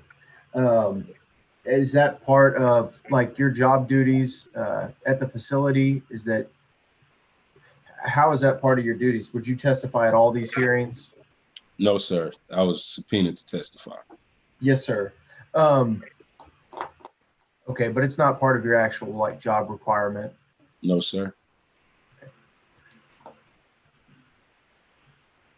Do you have any connection with parole through TJJD as No, far sir. as far as like that a Job Corps would be a good option, but as far as enforcing that as a condition of his parole, do you know about that? No, sir. In my capacity, I only apply for Job Corps. Yes, sir. Are you able to submit some type of application or do things like that while Zyrell's in the facility? Yes, sir. Has any of that been done? Yes, we've reached out to Job Corps, but we're not sure where his placement would be. So that's enabled us to actually apply for a specific location. Okay. So at this time, he has no acceptance into a Job Corps, but that's something you've tried to help him with. Yes, sir. Okay, no further questions from the state. Mr. Shaw? I have no further questions of this witness, Judge. Thank you. May this witness be excused? Yes. All right, Mr. Reed? No objection. All right, Mr. Mayfield, thank you for appearing in court. you. You were forced to, but I appreciate it. Have a good weekend. You too. Thank you. All right, Mr. Shaw, please call your next witness. Lakita Hubbard. Actually, before we go forward, I try and break about every hour and a half for the court reporter just to make sure the record's good. So let's go ahead and take about a 10-minute recess. You can use the restroom, but I really want to rest the hands for the court reporter. Okay. All right, thank you. You go back to that? Don't need anything? You got them stretched? You got them? I'll walk down there with you and walk back? No. I got stretched.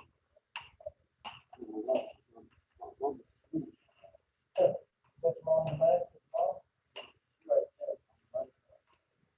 Oh, yeah, on the right side with the blue back.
Your mom's asleep?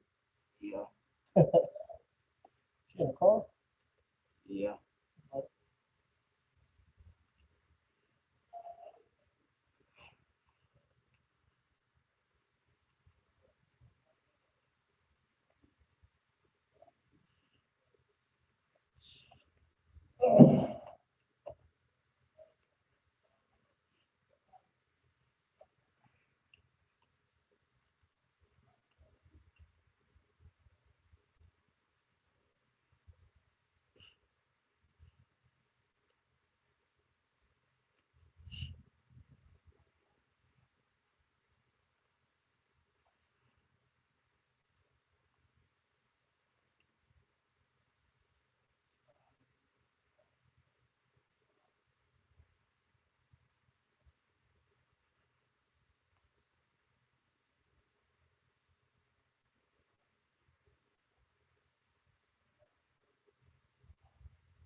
Mark?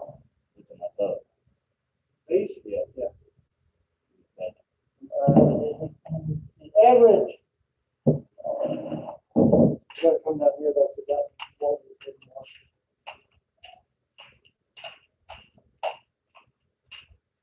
The average.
All right, if we can bring the inmate back.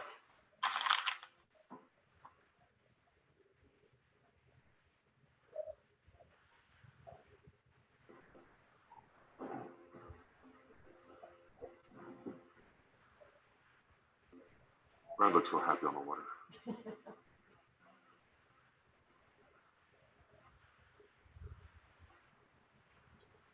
I was happy on the water. That's the Hardanger Fjord in Norway, Oh, where my grandfather's from. I went to. All right, so I've got to ask, how do you get the name Shaw? Or is that grandfather on the mother's side? He did like any good immigrant did back 100 years ago. He changed it. It had a name that was not pronounceable.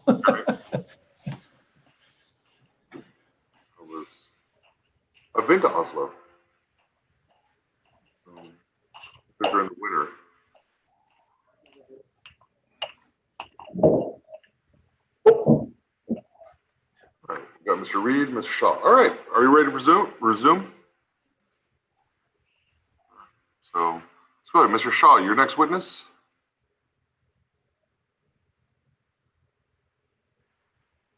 Mr. Shaw, I think you've muted yourself.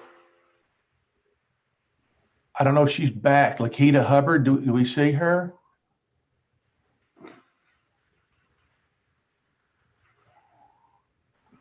You need a caller? Yeah, I mean, I just is his aunt. I'd need her for sure. Sure. Why don't you mute yourself and we'll wait here. Give you a chance to call her. All right.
Judge, I'm not sure where she is. I've called her number twice, and I'm having my assistant send her an email.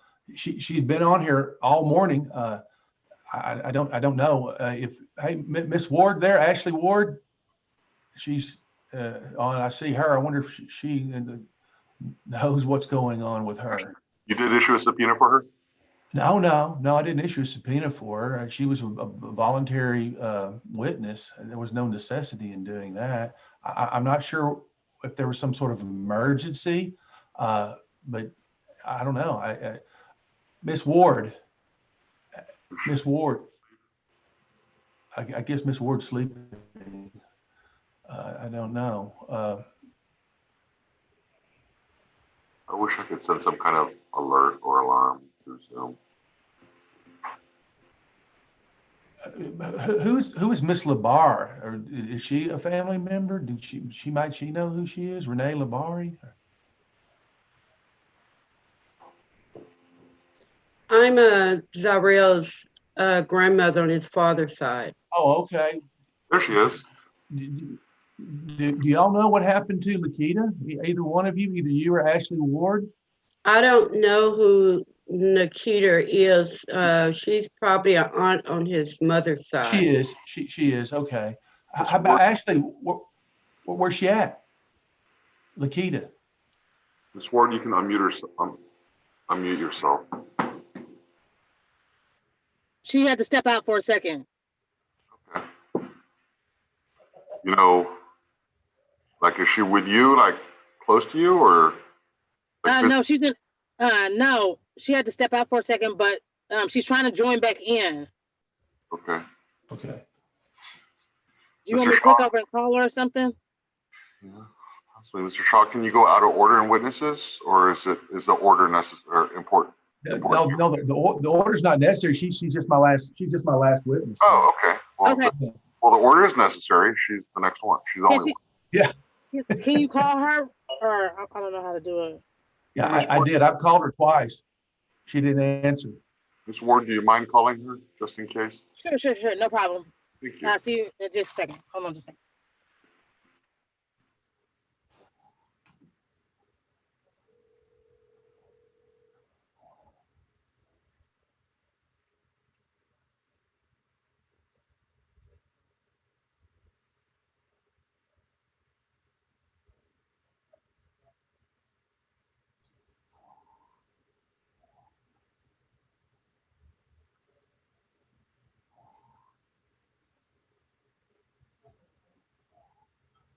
Yeah.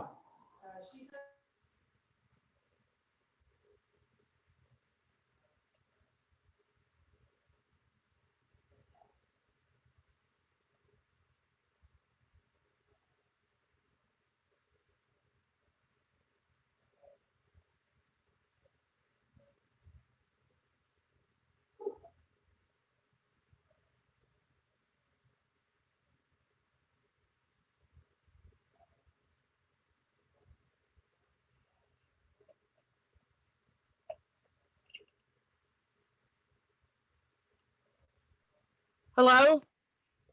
Am I, Mr. Shaw? Can you hear me?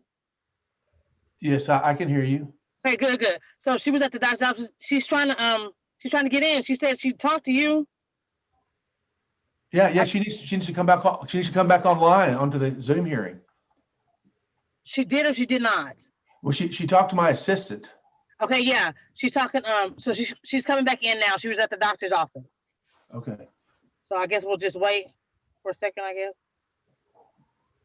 I don't know, but she should come in. I'll give you a reasonable amount of time. Okay. So do y'all want me to push mute again? Yes, please. Thank you. Thank you.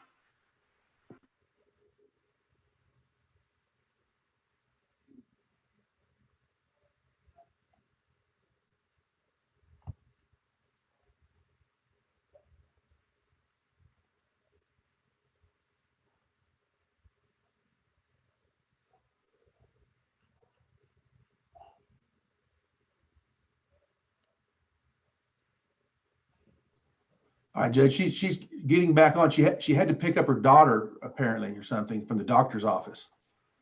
Okay. Yeah, I'll wait a reasonable amount of time. Okay.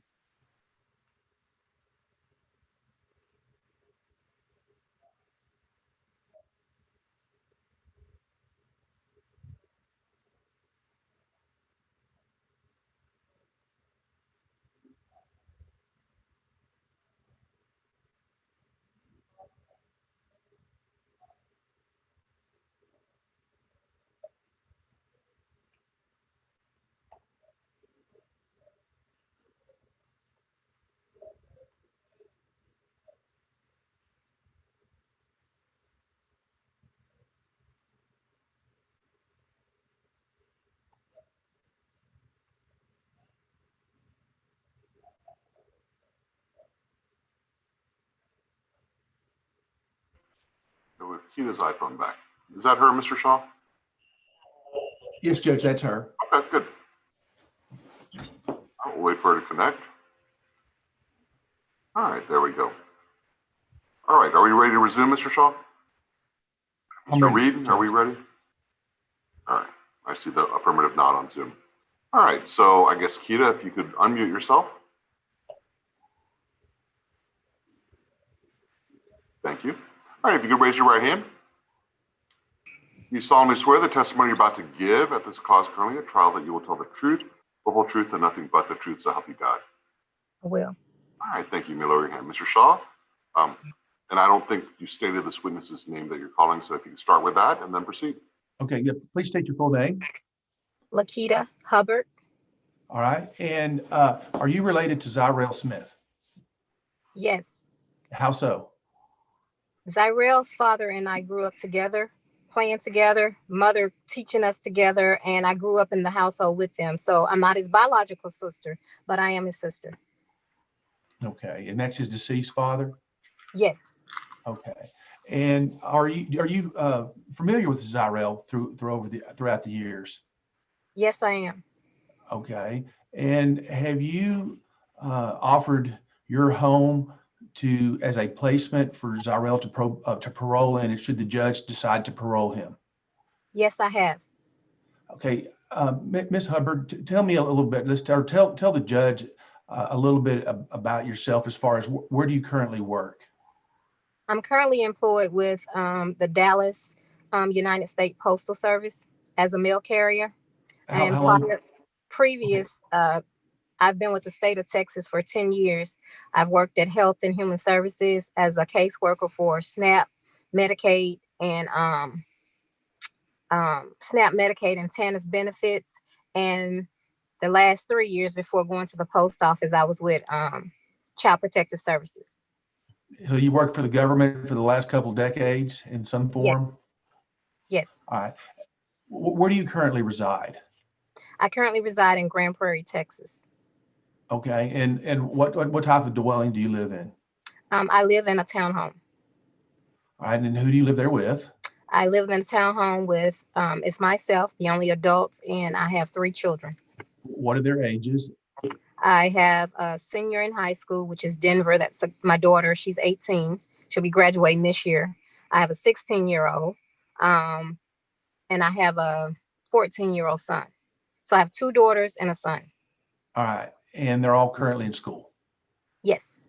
And are you willing to accept Zyrell into your home? Yes, I am. Do you have a sufficient amount of room for him to stay there with you and your family? Yes, I do. All right. We've had an opportunity, you and I, to discuss about the likelihood or the possibility of him being paroled, have we not? Yes, we have. Okay. And you had some questions that you asked me about the situation, did you not? Yes, I did. Okay. And you've been on the hearing all day today, correct? Most of the day, yes. Most of the day. And so you've heard the testimony from the various different witnesses about the history regarding the crime that Zyrell and his brother Dedrick committed, correct? Correct. And you heard some of the testimony about Zyrell's mental illness and his intellectual ability, correct? Correct. Okay. And knowing all those things, do you believe it, or do you want Zyrell to be paroled into your custody? Yes, I think that there are services in the community that Zyrell would benefit from. And I think that once he's in a stable home, showing love and trying to rehabilitate him, getting him back into the workforce, I think he will do well. All right, now you heard Mr. Mayfield, who is the employment educational liaison with the Gainesville State School testify, did you not? Yes. And you heard him testify about the Job Corps, that would be something that probably might be beneficial if Zyrell were a part of that program. Yes. All right. So would you be willing to do whatever you could to assist Zyrell in getting into the Job Corps program while he lived with you in your home in Grand Prairie? Yes, I would. Okay. And if Zyrell had to any conditions of parole, you understand, I'm going to back up a little bit, that he would be on adult parole since he's an adult now. You understand that? Yes. Okay. And he would be subject to adult parole terms of conditions of parole, correct? Okay. And if those were, no matter what those conditions were, then you would be able to, willing to assist Zyrell in making sure that he complied with those conditions. Yes, I would. All right. And so if he had to have an electronic monitor, that you don't have a problem with that, would you? No, I wouldn't. If he were required to go to MHMR, would you be willing to assist him in making any appointments? Yes, I would. And would you also be willing to encourage him to take his medication as prescribed by his physicians? If he's at the house, I would make sure that he take it. Okay, and so you would be able to give him a ride or transportation to and from any psychiatrist or any other healthcare provider? Yes, I would make sure that he got there. If I was working, I would make sure that he had other transportation. Okay, so essentially you would treat him just like you do your other 3 kids and provide for his needs and provide assistance in making sure that he is successful on parole. Yes, that's correct. All right. Do you know what the situation is with Dedrick right now? I know that he's currently living with grandmother and he's working. I know that he has a job. Okay. He's trying to get back into the workforce. All right. And if Zyrell were living with you after he would get out of the Job Corps, do you believe it's something that working and having a full-time job would be something that you would strongly encourage him? Absolutely. All right. Do you believe that you have the financial resources to assist Zyrell while he's getting on his feet and able to take care of himself financially? Yes, I would. Yes, I do. Do you think that Zyrell could be successful if you were to give him a home to live in and a place to stay and the love and attention that he needs as a person? Absolutely. That's what I think that he's reaching out for, that love, that support, and just a little attention. The resources that are available in the community, I will be striving very hard to make sure that he gets everything that he needs to be successful, to become a successful an adult in the world that we live in, to turn away from his old pattern and to become a new person. Ms. Hubbard, on the other hand, we're all wanting Zyrell to be successful, but should he not be successful? Should he revert to some of his ways as far as assaultive conduct at your home? Is that something that you would put up with? No, I absolutely will not tolerate that, and Zyrell knows that. So if he were to get into a fight with any one of your children, is that something that you would tolerate? No, I wouldn't. But all of the kids, but you know that all of the kids argue, they do normal teenage things, and that's typical. But getting into an assault, disobedience, I don't tolerate that in my household. And he's so aware of it. If he were breaking the law, or if he were using drugs, or he was somehow associating with negative peers, is that something you would tolerate? No, it isn't. Absolutely. I would just have to turn away. Would you report his lack of compliance with the parole officer to the parole officer if that was something that occurred at your home while he was living there? Absolutely, because I would have done everything that I could do within my power. And so if he's overriding my rules and being disrespectful to my household, I wouldn't tolerate that. Thank you. Judge, I pass the witness. Mr. Reed?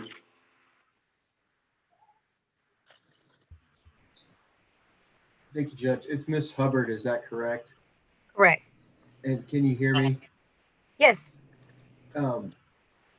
Miss Hubbard, I just want to be, maybe ask you a few things. You certainly want Zyrell to be out of jail, out of prison. Would you agree with that? Do I want him to be out? Yes, ma'am. I think he needs an opportunity to be rehabilitated and to be able to survive in the community and the world that we live in. And I think with the right opportunities and the right resources that he could do just that. Okay. If, you know, you said you worked in the Postal Service, right? Yes. And I'm sure you know a lot more about the Postal Service than I do. Would that be fair to say? I mean, I'm just an attorney. I've never worked in that field, right? Correct. Okay. How do you feel about that? Some of the professionals who deal with kids like Zyrell and what they go through, their recommendation would be that he remain confined for the safety of maybe not just others, but of himself. How do you feel about that? That's their opinion. I would say what I would say was just like the school teachers. They say that no child is left behind.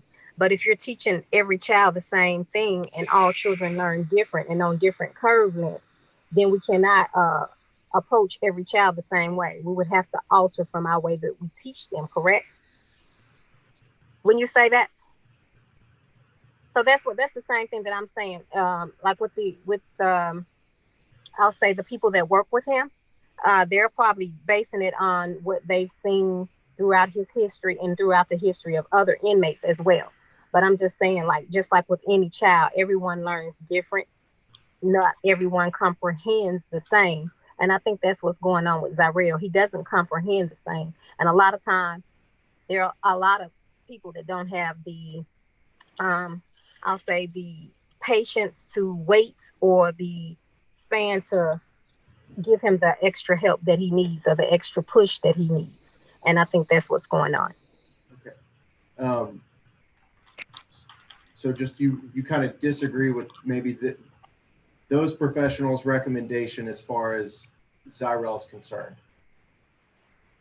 I wouldn't say that I disagree with the recommendation, but I'm just saying everyone learns differently. Everyone is different. And on a curve, we can't treat them all the same. We can't treat everyone the same. That's what I'm saying. Okay. So, because more importantly than Zyrell being out of custody is that ultimately Zyrell is just safe, right? I'm sorry? More important than Zyrell being out of custody is that Zyrell's safe. Right. We want him to be safe and we want him to be growing, going to school and being able to survive in the community. Okay. Getting the resources that he needs. Okay. And you're saying that if Zyrell was in your home and there was an incident of disrespect, maybe he just disobeyed you, got physical with one of your teenage kids that are about his age, that you'd have to kick him out of your home? First of all, with my relationship with Zyrell, I usually tell him something once. When he knows that I'm not playing with him, he usually obeys. I just haven't seen him on that aspect. And so that's why I say maybe he responds to differently. And because he's around peers, maybe he wants to appear macho, or I can't really say what's going on. But I don't have that problem with Zyrell. But if something was to happen that got out of my control, then yes, I would report it to his parole officer. Okay. If he disrespected you in your home or assaulted one of your children or something to that effect, would you kick him out of your home? It all depends on the situation. because So- I have kids now that fight and argue. Okay. If Zyrel physically assaulted one of your children, would you kick him out of your home? Then again, it all depends on what you mean when you say he physically assaulted. How bad? If Zyrel took his fist, Did if he Zyrel, put someone down? You read. Sorry. Okay, both of you, stop. Okay. Oh, the court reporter can only take down 1% of the time. This is not a conversation. This is like an interview. There's a question asked and a question answered. So for both people, Mr. Reed and Ms. Lakita, when he asks a question, you need to answer the question.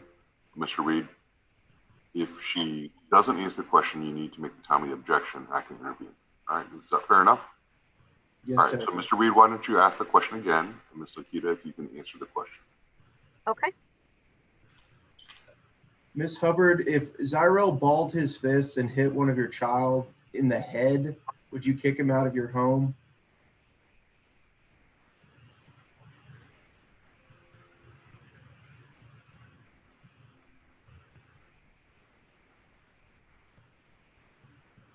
Again, I would have to say it all depends on how hard he hit the child. I can't say yes, I can't say no. And that is my honest opinion. Your Honor, I'll pass the witness. Mr. Shaw? Ms. Hubbard, if Zyrel showed a consistent pattern of non-compliance with his parole, would you report him to his parole officer? Yes, I would definitely do that. I pass the witness. No further questions, Judge. Thank you. All right, Mr. Shaw? Judge, I don't have any more witnesses.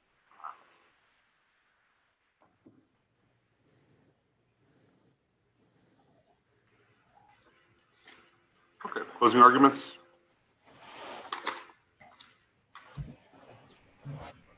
Your Honor, I'd reserve for rebuttal. Mr. Shaw?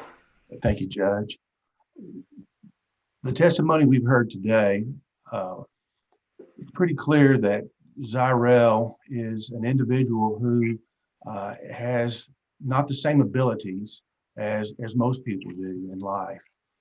He, first off, has got a limited intellectual capacity, well below that of most people, and it's a borderline intellectual function, and that causes him to not to be able to understand things the same as you and I would be able to understand things, and more importantly, the way that other kids that would go through the Texas Juvenile Justice Department would understand things. So then you've got that coupled with the fact that he's got severe mental health issues, and those are also playing along with the side of the fact that he's suffered a lot of trauma in his life. He was involved in an automobile accident in which he received a closed head injury. He's had his father was murdered in his life. And so the upbringing that he's had is one of certainly people in a disadvantaged environment. And so I think those things need to be taken into consideration in looking at, Zyrel and his ability to follow the rules that are made for all the other kids at the Gainesville State School and other facilities with the Texas Juvenile Justice Department. The summary that Ms. Coy agreed with me on about Zyrel was Zyrel has difficulty consistently putting into practice skills learned in treatment. And, the problem with that statement is they're assuming that he's learned these skills, had the ability to learn these skills in the same level as other individuals who don't have these disabilities that he has. Yes, there's been times when Zyrel has been able to conform his behavior with the requirements of the facility, whether it be the juvenile detention facility here in Tarrant County or any other facilities of the Texas Juvenile Justice Department. Zyrel has served almost 3.5 years of incarceration when you look at the Texas Juvenile Justice, the Tarrant County Juvenile Detention Facility, the Vernon State Hospital, the Tarrant County juvenile detention facility, and then these multiple facilities through the Texas Department or the Texas Juvenile Justice Department. That's almost 3.5 years that he has been incarcerated. I think during this period of time, he's been around other peers who have some negative things in many instances that I think know how to to push his buttons, to cause him to react and respond in a negative way. I think if we listen to what Dr. Fala said in the last statement of her report, that if he were put around more positive peers, that he might be more malleable and wanting to change, as far as some of the way he responds to people in terms of getting into fights and things like that. I think the environment that Ms. Hubbard can offer him is that environment, that positive environment to where he can benefit from being in a loving, concerned, caring environment around her and her 3 kids. And, she's testified that if he were not to follow the rules, not to follow her rules, not to follow the rules of parole, that she's not going to put up with that she's going to notify the Texas Board of Pardons and Paroles officer with regard to him violating the rules. She's here as the parent who is stepping up, and sort of in the parent's place and stepping up, even though back in August, the evidence was there was no family member at that point in time who was willing to take Zyrell. You've got a situation here where his brother and him, Dedrick, committed this aggravated robbery, and Dedrick was able to do the program and get to the situation where he can parole, and he's out on parole now, and he's being successful. Well, Zyrell is not the same as his brother. Dedrick doesn't have the mental illness, and Dedrick doesn't have the borderline intellectual capacity. Zyrell can't help that. That is the person that Zyrell is, and he also can't help the family that he's from. But I think given the opportunity, he can prove to you and to society at large, he can prove to Ms. Park, he can prove to Mr. Sewell's family that, he can be a productive member in society. He doesn't pose any danger to Mr. Sewell or to Mr. Park.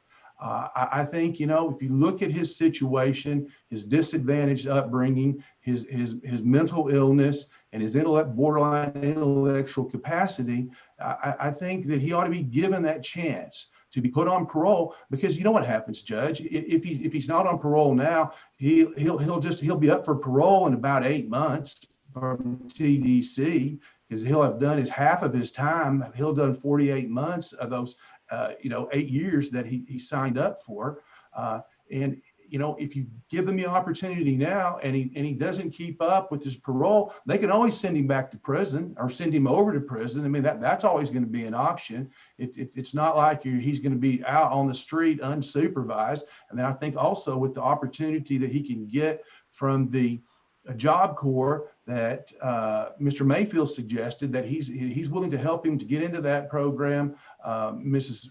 Hubbard is willing to support him up until he can get into that program, and she's willing to support him when he gets out of that program. I believe he should be given an opportunity, because he's not the same as everybody else. So I don't think we can hold him to the same standards as somebody who doesn't have the severe mental illness issues and the borderline intellectual capacity that he has. I think that equity would demand that he be given an opportunity based upon these life factors that he has to deal with that most other kids that go through the TJJD don't.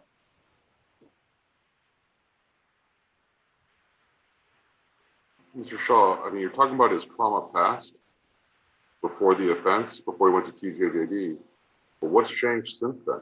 I mean, what has he done to improve his situation? I mean, you're talking about he needs a chance to prove himself. He had probation. He had the last 3 years in TJJD to prove that he wouldn't be a danger. I mean, what's different now than the last 3 years? I think he's been in in a incarceration environment where there's negative people around there, you know, and admittedly, you know, people that go to the Texas Juvenile Justice Department, you know, they're people that are kids that are also getting in trouble, that have similar issues that Zyrell has. And if you remember in therapist Follis's report, he said because of his lack of cognizant or because of his cognitive deficits, that he's easily manipulated. I think that's throughout his history, that he responds in a negative way when he's around negative people. And given the opportunity to be in Miss Hubbard's home with her and her family, he's not going to be around these negative people. And I think he can be different in that situation. And if he's not, then we can always send him back to prison. I mean, that's always an option for the next 4.5 years. But doesn't it seem like your argument is that there's nothing that can do to rehabilitate this child? All we have to do is keep him away from negative people. Well, that's the crux of your argument, right? Like, this child doesn't need to be rehabilitated. I mean, the court in 2019 made the finding that there is a need of rehabilitation. And it seems like your argument is based on this idea that TJJD could not provide rehabilitation because of the other children that are there. I think that it's just multifarious, not necessarily because of the other children there, but just due to the institutional nature of what goes on at TJJD, that, you know, that's not conducive. That's not really a nurturing environment that you could have when you're within somebody's home of a loved member of your family. Fair enough. All right, Mr. Reed, rebuttal or wait? Your Honor, just very briefly. So first, I'd just like to say to the victims or victims' families who may be watching the hearing that this hearing is really focusing on Zyrell and evaluating his performance while he's been in custody. Maybe this hearing has felt like Zyrell's the victim of this circumstance, but I want them to know the prosecutor's office, and I believe ultimately the judge will understand that the reason we're here because there were victims of the crimes that Zyrell committed. And I know the court won't forget that when they make their decision. So just under 5411, there's some criteria the court can consider when making a decision about transfer. One of those are the experiences and character of the person before and after commitment. I think the record's going to reflect before commitment, Zyrell was adjudicated for aggravated assault deadly weapon in Denton County. He was detained for aggravated robbery. And we really could have spent the better part of a day or two talking about his behavior while in detention in Tarrant County or at TJJD. The court can look at the nature of the offense, which is a first-degree felony wherein 2 people were hospitalized. They can look at Zyrell and his ability to contribute. I disagree with the respondent's counsel in so much as that Zyrell can do what he wants. He's smart enough to comply with rules. He's smart enough to get his GED. Really, I mean, the key to his confinement is him. Whether it's today or when he comes up for adult parole, it's all his decision-making. He can do what he wants. But I think that's why the court should deny his release today. The court can take into consideration the recommendation of TJJD. Even the best interests of Zyrell, they don't believe it's a safe time for him to be released from custody.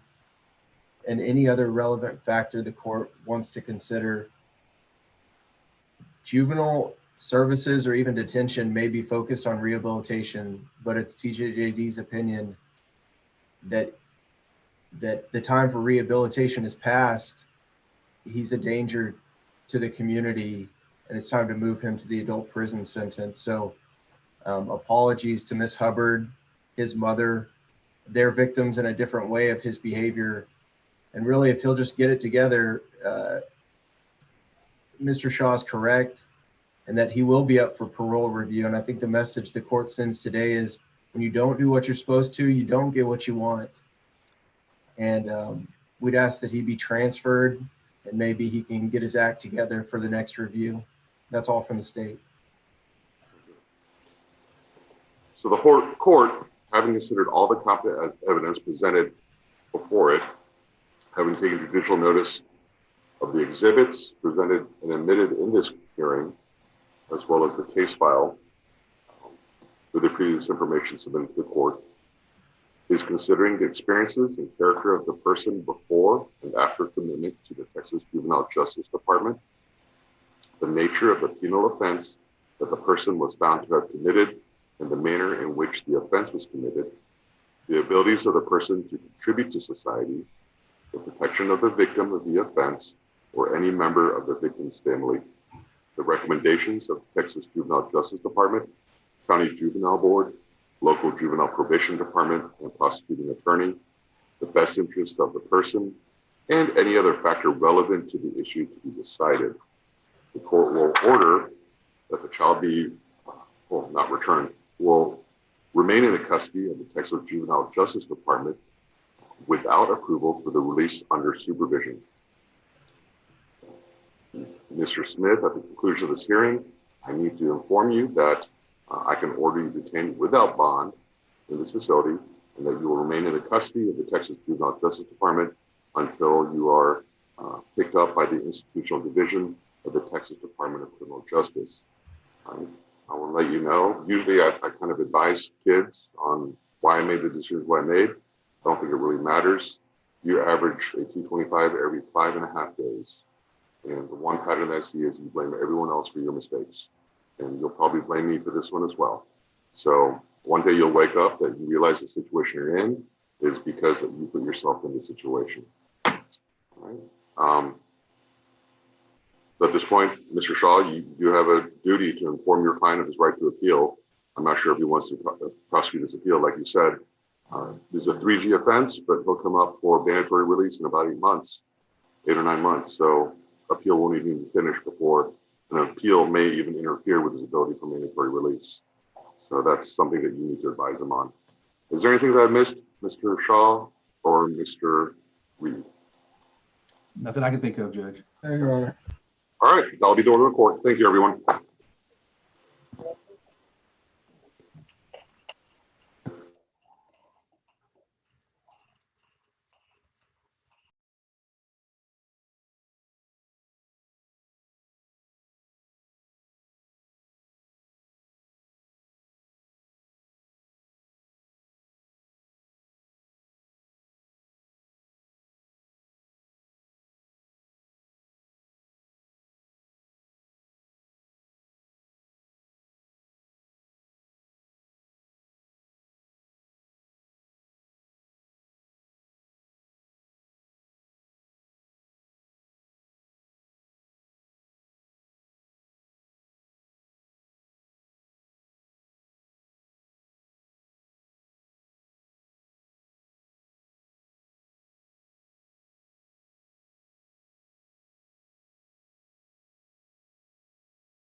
Hello, Ms. Coy.